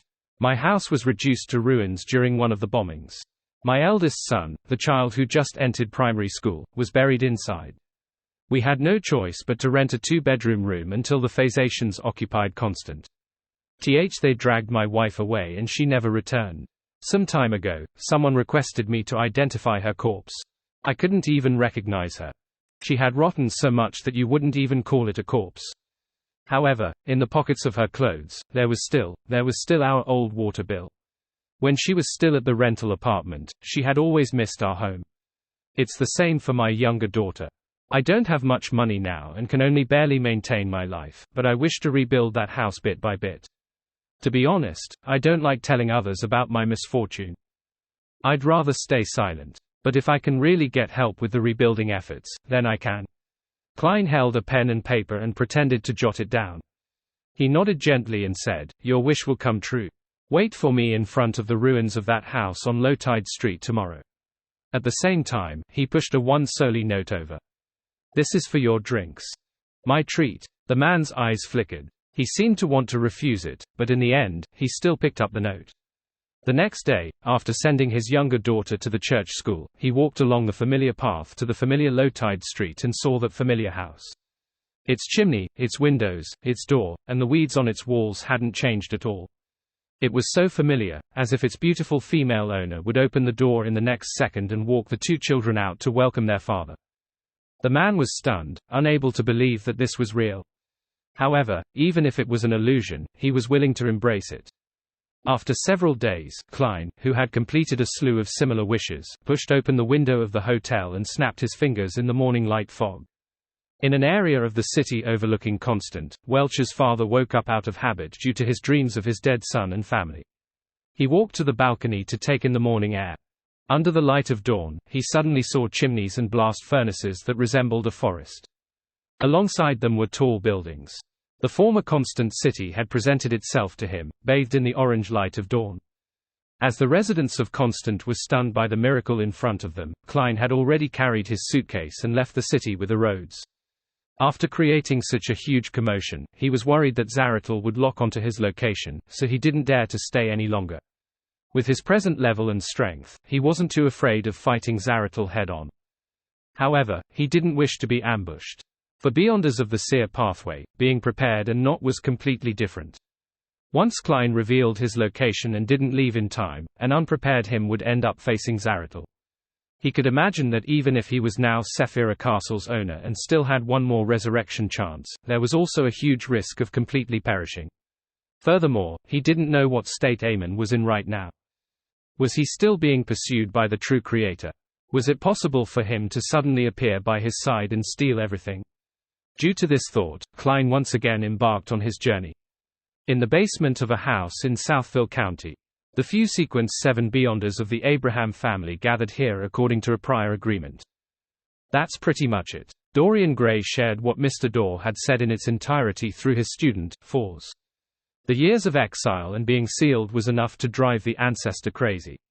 He only occasionally regains lucidity. Even just directly speaking to him can result in mental corruption from his evil intent. A man wearing gold-rimmed glasses looking like a university professor sighed. So that's the reason. His expression revealed some relief, as if he could finally admit that the curse was a result of the ancestors' pleas for help. After a 1-second pause, the man said with a determined expression, "We have to think of a way to help the ancestor escape. This way, our curse will be completely removed." Verdu, are you crazy? If a crazy king of angels returns, it will destroy the entire family. Dorian couldn't help but chide him. The man named Verdu looked at the other family members and said with a sullen expression, "That's why we have to hurry. While the ancestor still has a portion of his lucidity, we should let him return to the real world. Once he escapes from his exiled, sealed state and has enough anchors, he would definitely gradually regain his rationality." Dorian, you've degenerated. You no longer wish to restore the glory of our family, to allow us to return to the apex of the northern and southern continent. You only wish to live a stable but mediocre life. Besides, can you be sure that Mr. Fool will keep providing blessings? Perhaps one day, he will be like the 7 deities who won't respond to most prayers. Dorian fell silent for a few seconds. However, the risk in this area will definitely be lower than helping the ancestor escape. Ever since I believed in Mr. Fool and sincerely prayed to him, I haven't been affected by the full moon ravings for many months. If not for the fact that I'm no longer young, I'd even have the confidence of consuming a Sequence 6 scribe potion. Even so, given time, I still have a good chance of advancing. If someone like me who's older than a certain age can do it, our next generation and their descendants will definitely be able to break free from our original restrictions and have a chance to become demigods. Hearing Dorian's words, the 2 men and 2 ladies other than Verdu nodded in agreement. They had already made some of the descendants believe in Mr. Fool, and through a few months of observation, they were certain that it was effective. They were planning on praying to Mr. Fool themselves. Noticing Verdu's nasty expression, Dorian softened his tone and said, "More importantly, we don't have the strength to complete the ritual at all. A demigod of any pathway is not easy to deal with. Among them, the corresponding demigods of the seer and marauder are cunning, bizarre, and dangerous. Even if we're willing to sacrifice ourselves and use a grade 0 sealed artifact, it's difficult to capture them." Verdu nudged his gold-rimmed spectacles and slowly exhaled. "I won't stop you from changing your faith to the Fool. If you can get that existences help to aid the ancestors' escape, that would be the best development. But before that, I will do my best to prepare the ritual. Dorian, you have to remember that the bloodline and glory of the Abraham family comes from the ancestor. Without him, there will be no us. If this matter requires a sacrifice, then I'll do it." He stood up, put on his hat, and walked out of the basement. Dorian watched him leave and finally sighed. Verdu has been studying all kinds of mysticism information, hoping to find a way to completely resolve the family's curse. I believe that such persistence is already in his blood. The other Abraham family members nodded in unison. After he confirms that he can't complete the ritual, he should give up.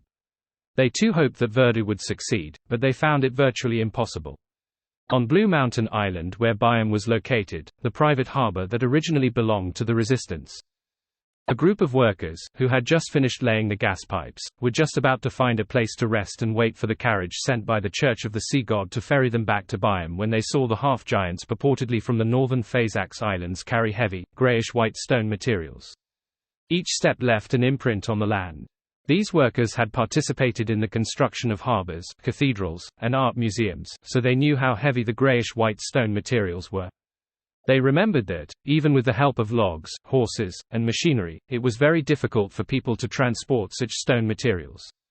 Yet, the half-giants held them as easily as holding toys. This display of strength was simply ridiculous.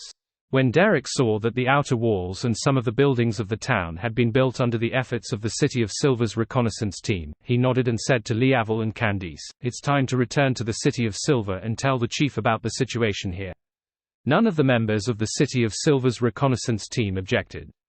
They were very excited as they agreed with Elder Derek's decision. Although they hadn't been here for long, they had long fallen in love with this new hometown. They had fallen in love with the warmth of the sun in the day and the peace of the crimson moon in the night. They couldn't wait to let their family and friends experience it and enjoy it. Upon seeing this, Derek subconsciously straightened his back. He controlled himself and didn't let his smile appear. He calmly said to Candice, "Come back to the City of Silver with me and tell the chief and the other elders of the 6-member council about the situation here. Oh, you too, Jinord. Leavel, you're in charge of maintaining order here." He was worried that he wouldn't be able to convince the current chief, Waite Chermont, and company, so he decided on bringing 2 companions with him. After settling the corresponding matters, Derek led Candice and Jinord to a secluded spot in the new City of Silver. He lowered his head, clasped his hands, and prayed to Mr. Fool, making a wish to return to the City of Silver immediately. Without a sound, the scene around them became blurry and stretched. Then, it immediately fixed and quickly became clear. In front of their eyes, they saw a city wall with weeds fluttering in the air.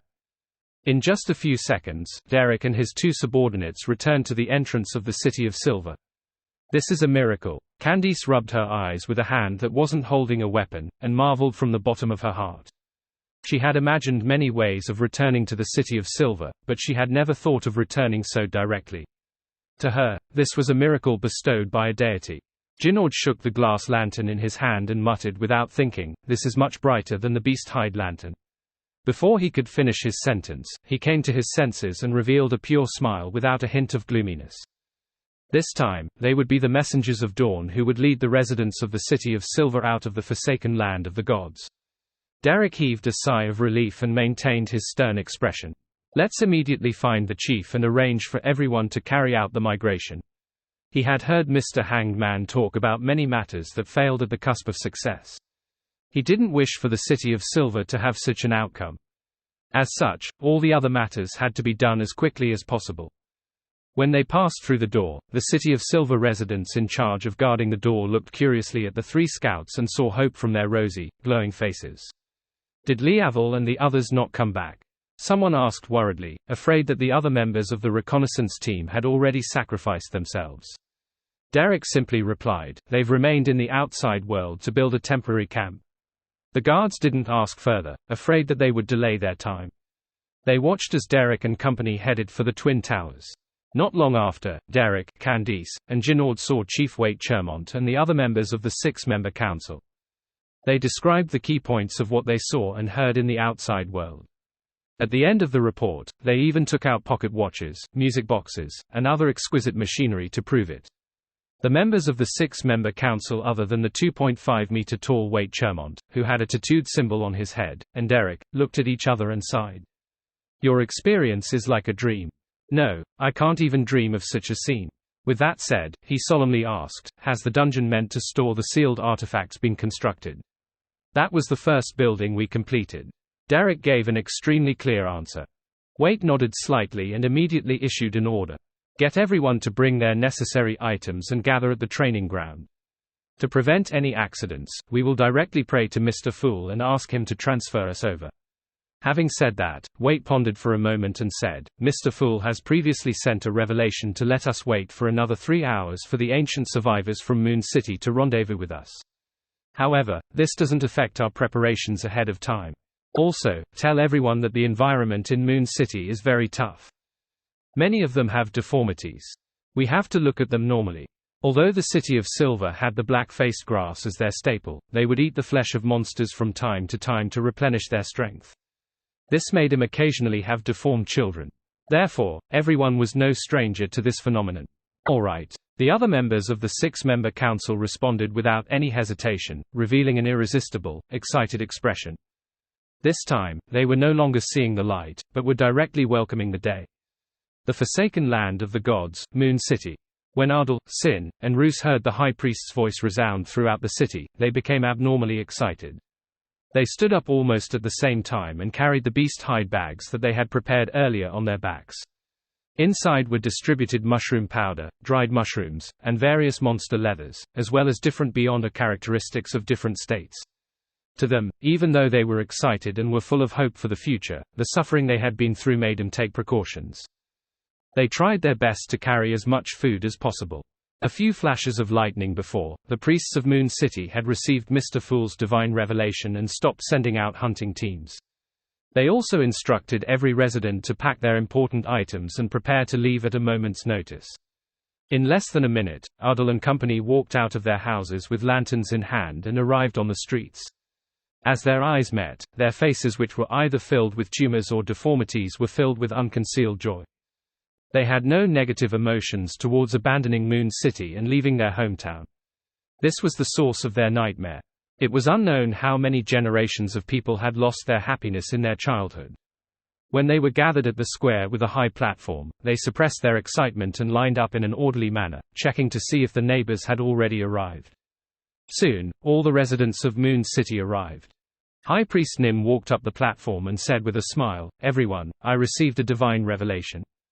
Mr. Fool is about to help us leave this cursed land and obtain a new lease of life. Praise be to Mr. Fool." He took the lead and pressed his right palm against his left chest.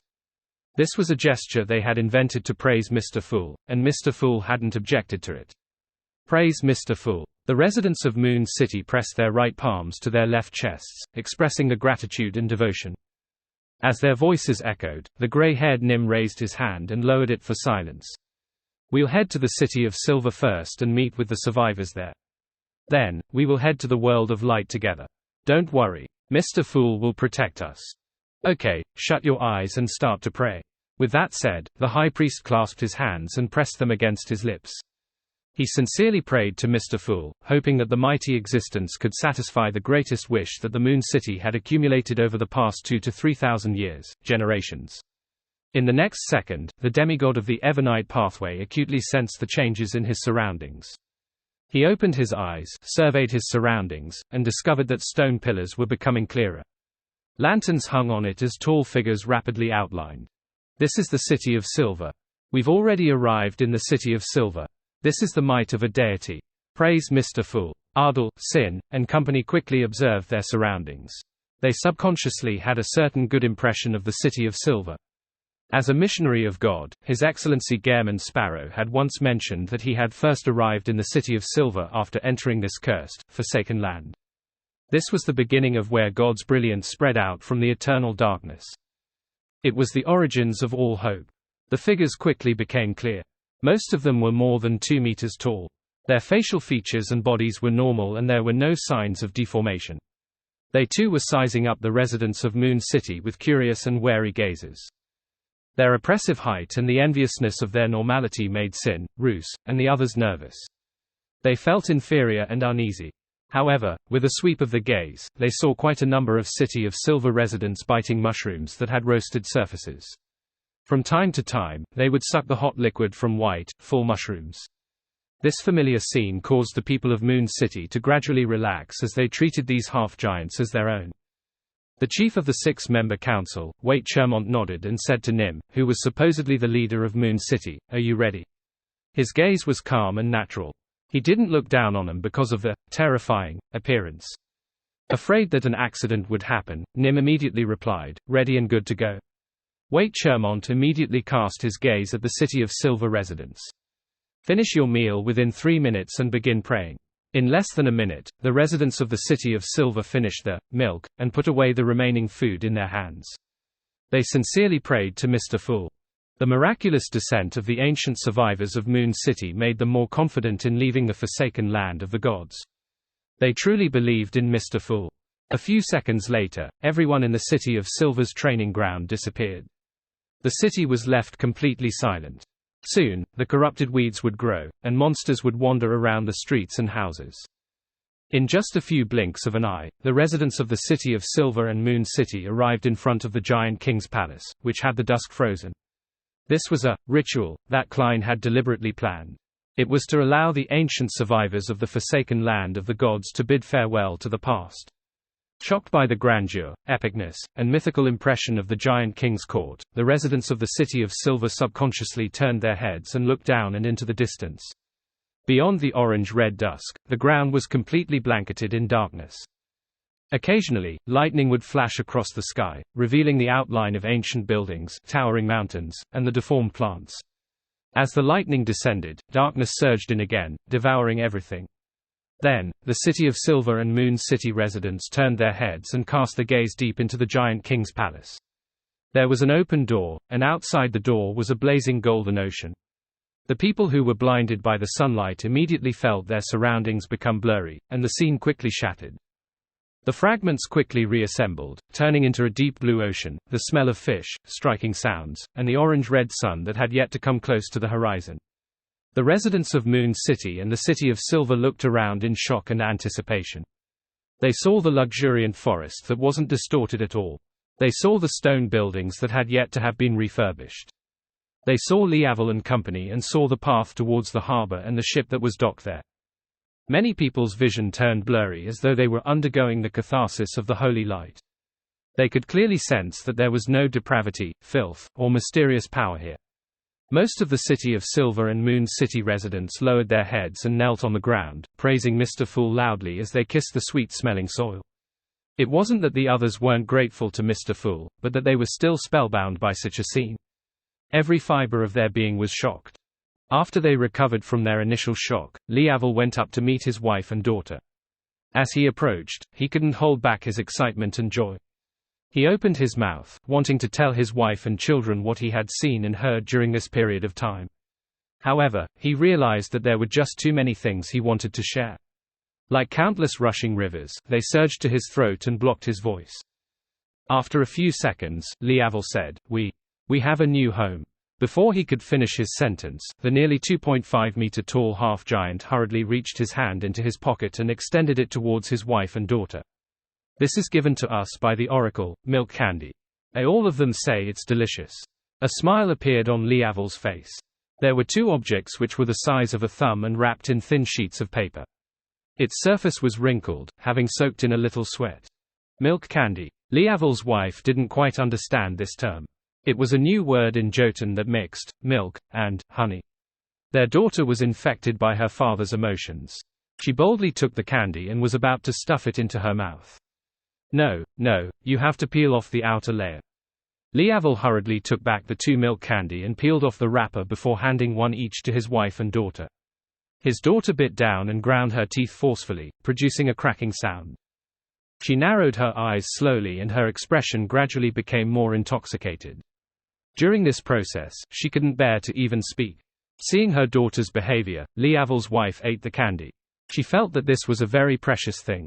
She didn't bite it to pieces directly, but used her oral cavity to wrap around it and let it slowly melt away. The indescribable milk fragrance and sweetness slowly spread out, intoxicating Leavel's wife. When Leavel saw this, his smile widened as he said what had been left stuck in his throat. "The Oracle said that we can find a job in Byam City, receive commissions, and earn gold pounds. That way, we can buy more milk candy. We can also sell beyond the characteristics and monster leather we have no need for to the Church of Sea God. Sea God is Mr. Fool's subsidiary god. It'll be dark soon. I'll bring you to the beach to watch the sunset. It's really beautiful. I visit it every day. I've always been waiting to bring the two of you there when you arrive. It's finally done. My anchor has stabilized significantly. Furthermore, granting the wishes of the City of Silver and Moon City has allowed my miracle invoker potion to digest by quite a bit. However, it isn't as much as restoring Constant City. Indeed, being a god of wishes isn't the most accurate form of acting." Above the grey fog, Klein slowly exhaled and threw the staff of the stars back onto the junk pile. Following that, he would continue wandering and creating miracles. He would occasionally head to the forsaken land of the gods and transform some monsters into marionettes to prepare for the subsequent ritual. As for the next stage of acting as a miracle invoker, Klein planned on accumulating wishes of changing appearances and figures to solve the deformities of Moon City, thereby creating a miracle. This isn't too difficult. Many maidens and ladies have a wish to remove acne, have double eyelids, and make their noses sharper. And I have a way to do it. This way, by accumulating the simple to the difficult, it will just take a matter of time to treat the deformed people of Moon City. In the outside world, they will feel even more inferior. Klein mumbled inwardly before he suddenly laughed self-deprecatingly. In that case, I can call myself the ruler of the beauty industry, the guardian of architects and the construction workers, the miracle creator of long-distance travel. After entering the waters that didn't have a safe sea route, Queen Mystic Bernadette seemed to have lost her sense of time. If not for the precise wall clock in her captain's cabin, she definitely would have forgotten how many days it had been since she entered this perilous region.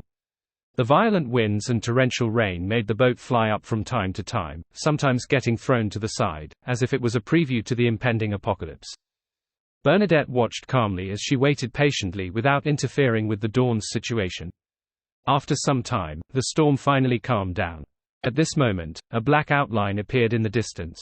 Bernadette stared at the outline for a long time until it gradually became clearer as the dawn approached. It was the silhouette of a large island. On the island, there were huge, towering, dark green trees that almost bordered on black, covering the ground and mountain. Although Bernadette couldn't be sure that this was the primitive island that her father had once visited, her intuition as a clairvoyant told her that this was likely the place she was seeking. As the coastline entered her eyes, she pursed her lips and lowered her head. She chanted an honorific name, the fool that doesn't belong to this era, the mysterious ruler above the gray fog, the king of yellow and black who wields good luck. Right on the heels of that, Queen Mystic Bernadette raised her hand and made the cruelest dawn stop in the nearby waters without approaching the shore. At the same time, the sound of pianos, violins, cellos, flutes, and other musical instruments interweaved together into a lively tune. As the music echoed, the toast, steak, mashed potatoes, fried mushrooms, and other dishes on a plate jumped up one after another and returned to the oven amidst a dance or threw themselves into the trash can. The red wine bottle, white dining cloth, and other items had all returned to their original positions. They either sealed themselves with wooden corks or kept folding themselves neatly. Then, Bernadette gently threw out a bright and unrealistic ball of yarn with her right hand.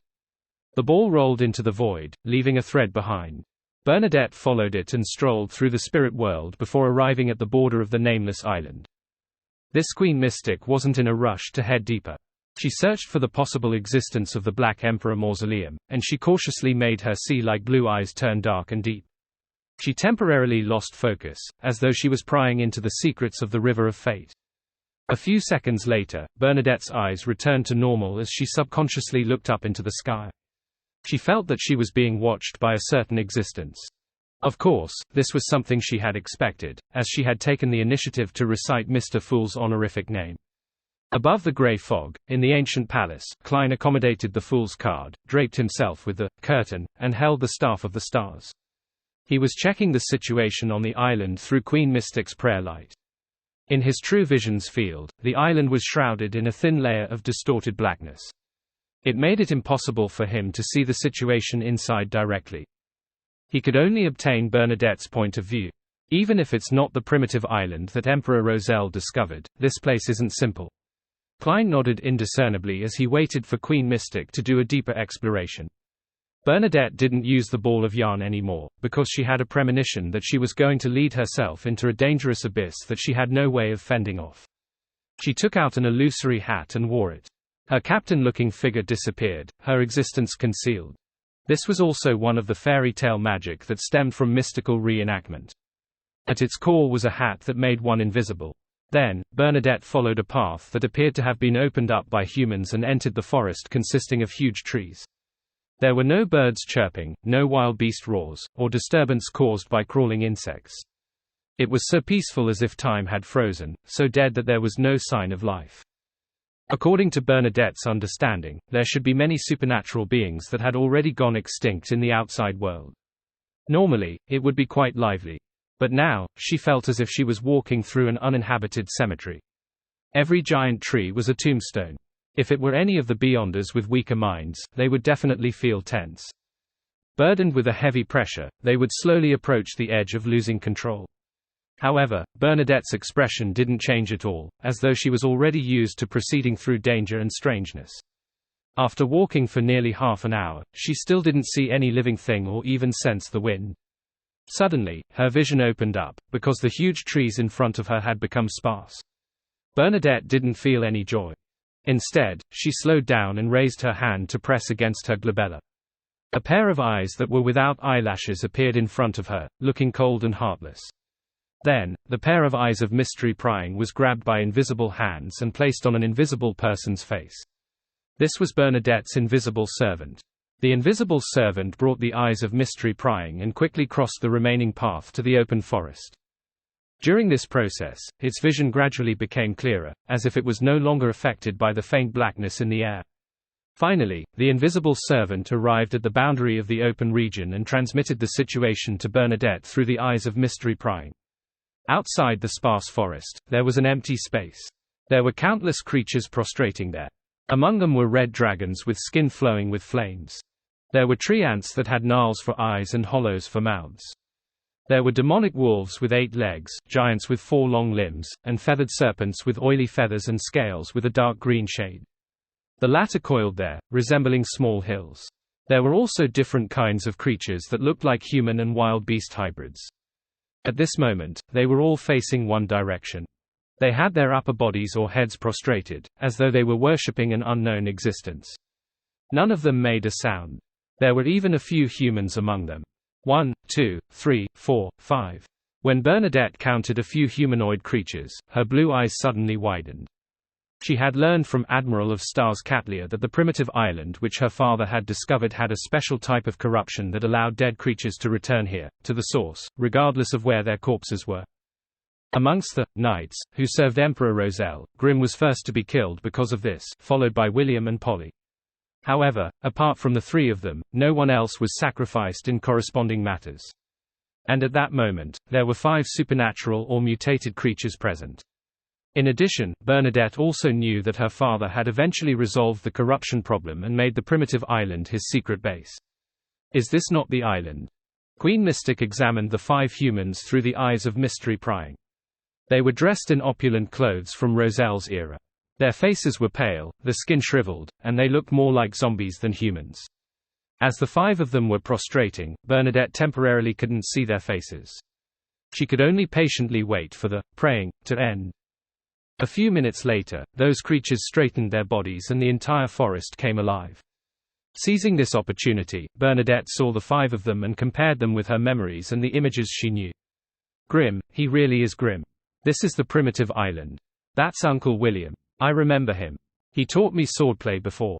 Uncle Polly. When she recognized the 4th person, a look of astonishment could be seen on Bernadette's face. That person was Edwards.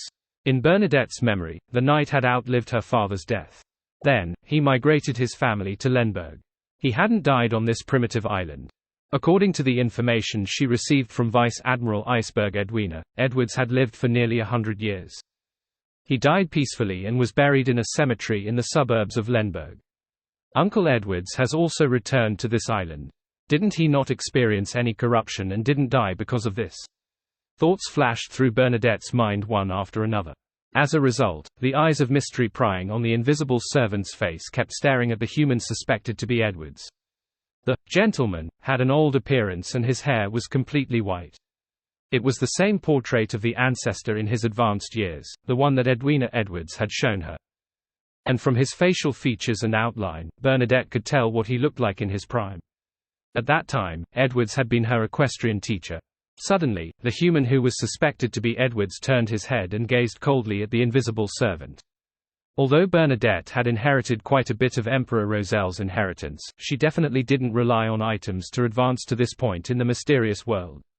At that moment, she made a prompt decision and directly made the eyes of mystery prying vanish, allowing the invisible servant to return to the spirit world. Right on the heels of that, she quietly changed her position. At the same time, above the grey fog, Klein tapped the edge of the long mottled table and enhanced the probability of Bernadette not being discovered. When the person suspected to be Edwards retracted his blank gaze and walked to a different spot in the primitive forest with the surrounding creatures, Klein frowned slightly and muttered to himself, what kind of anomaly happened? He remembered that the Emperor had already resolved the corruption of the cosmos on this primitive island when he was alive. However, these creatures were still worshipping an unknown existence, holding a mysterious ritual that was close to the earliest descriptions in the diary. After the Emperor's death, did a particular entity from the cosmos infiltrate this place again? Or is it that they're worshipping some symbol left behind by the Emperor?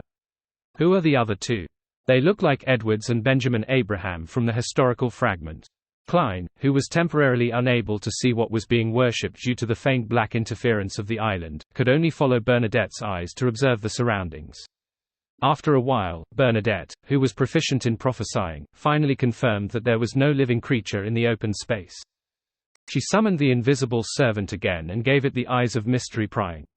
The invisible servant passed through the sparse areas of the forest and the empty area, carefully arriving at the spot where the creatures had been worshipping. There was a huge rock, and on it was a simple baldachin made of dark red wood. The invisible servant circled halfway and arrived in front of the baldachin. It was empty inside. There was no statue, nor was there an emblem formed from symbols. The creatures on this island were praying to something that didn't seem to exist.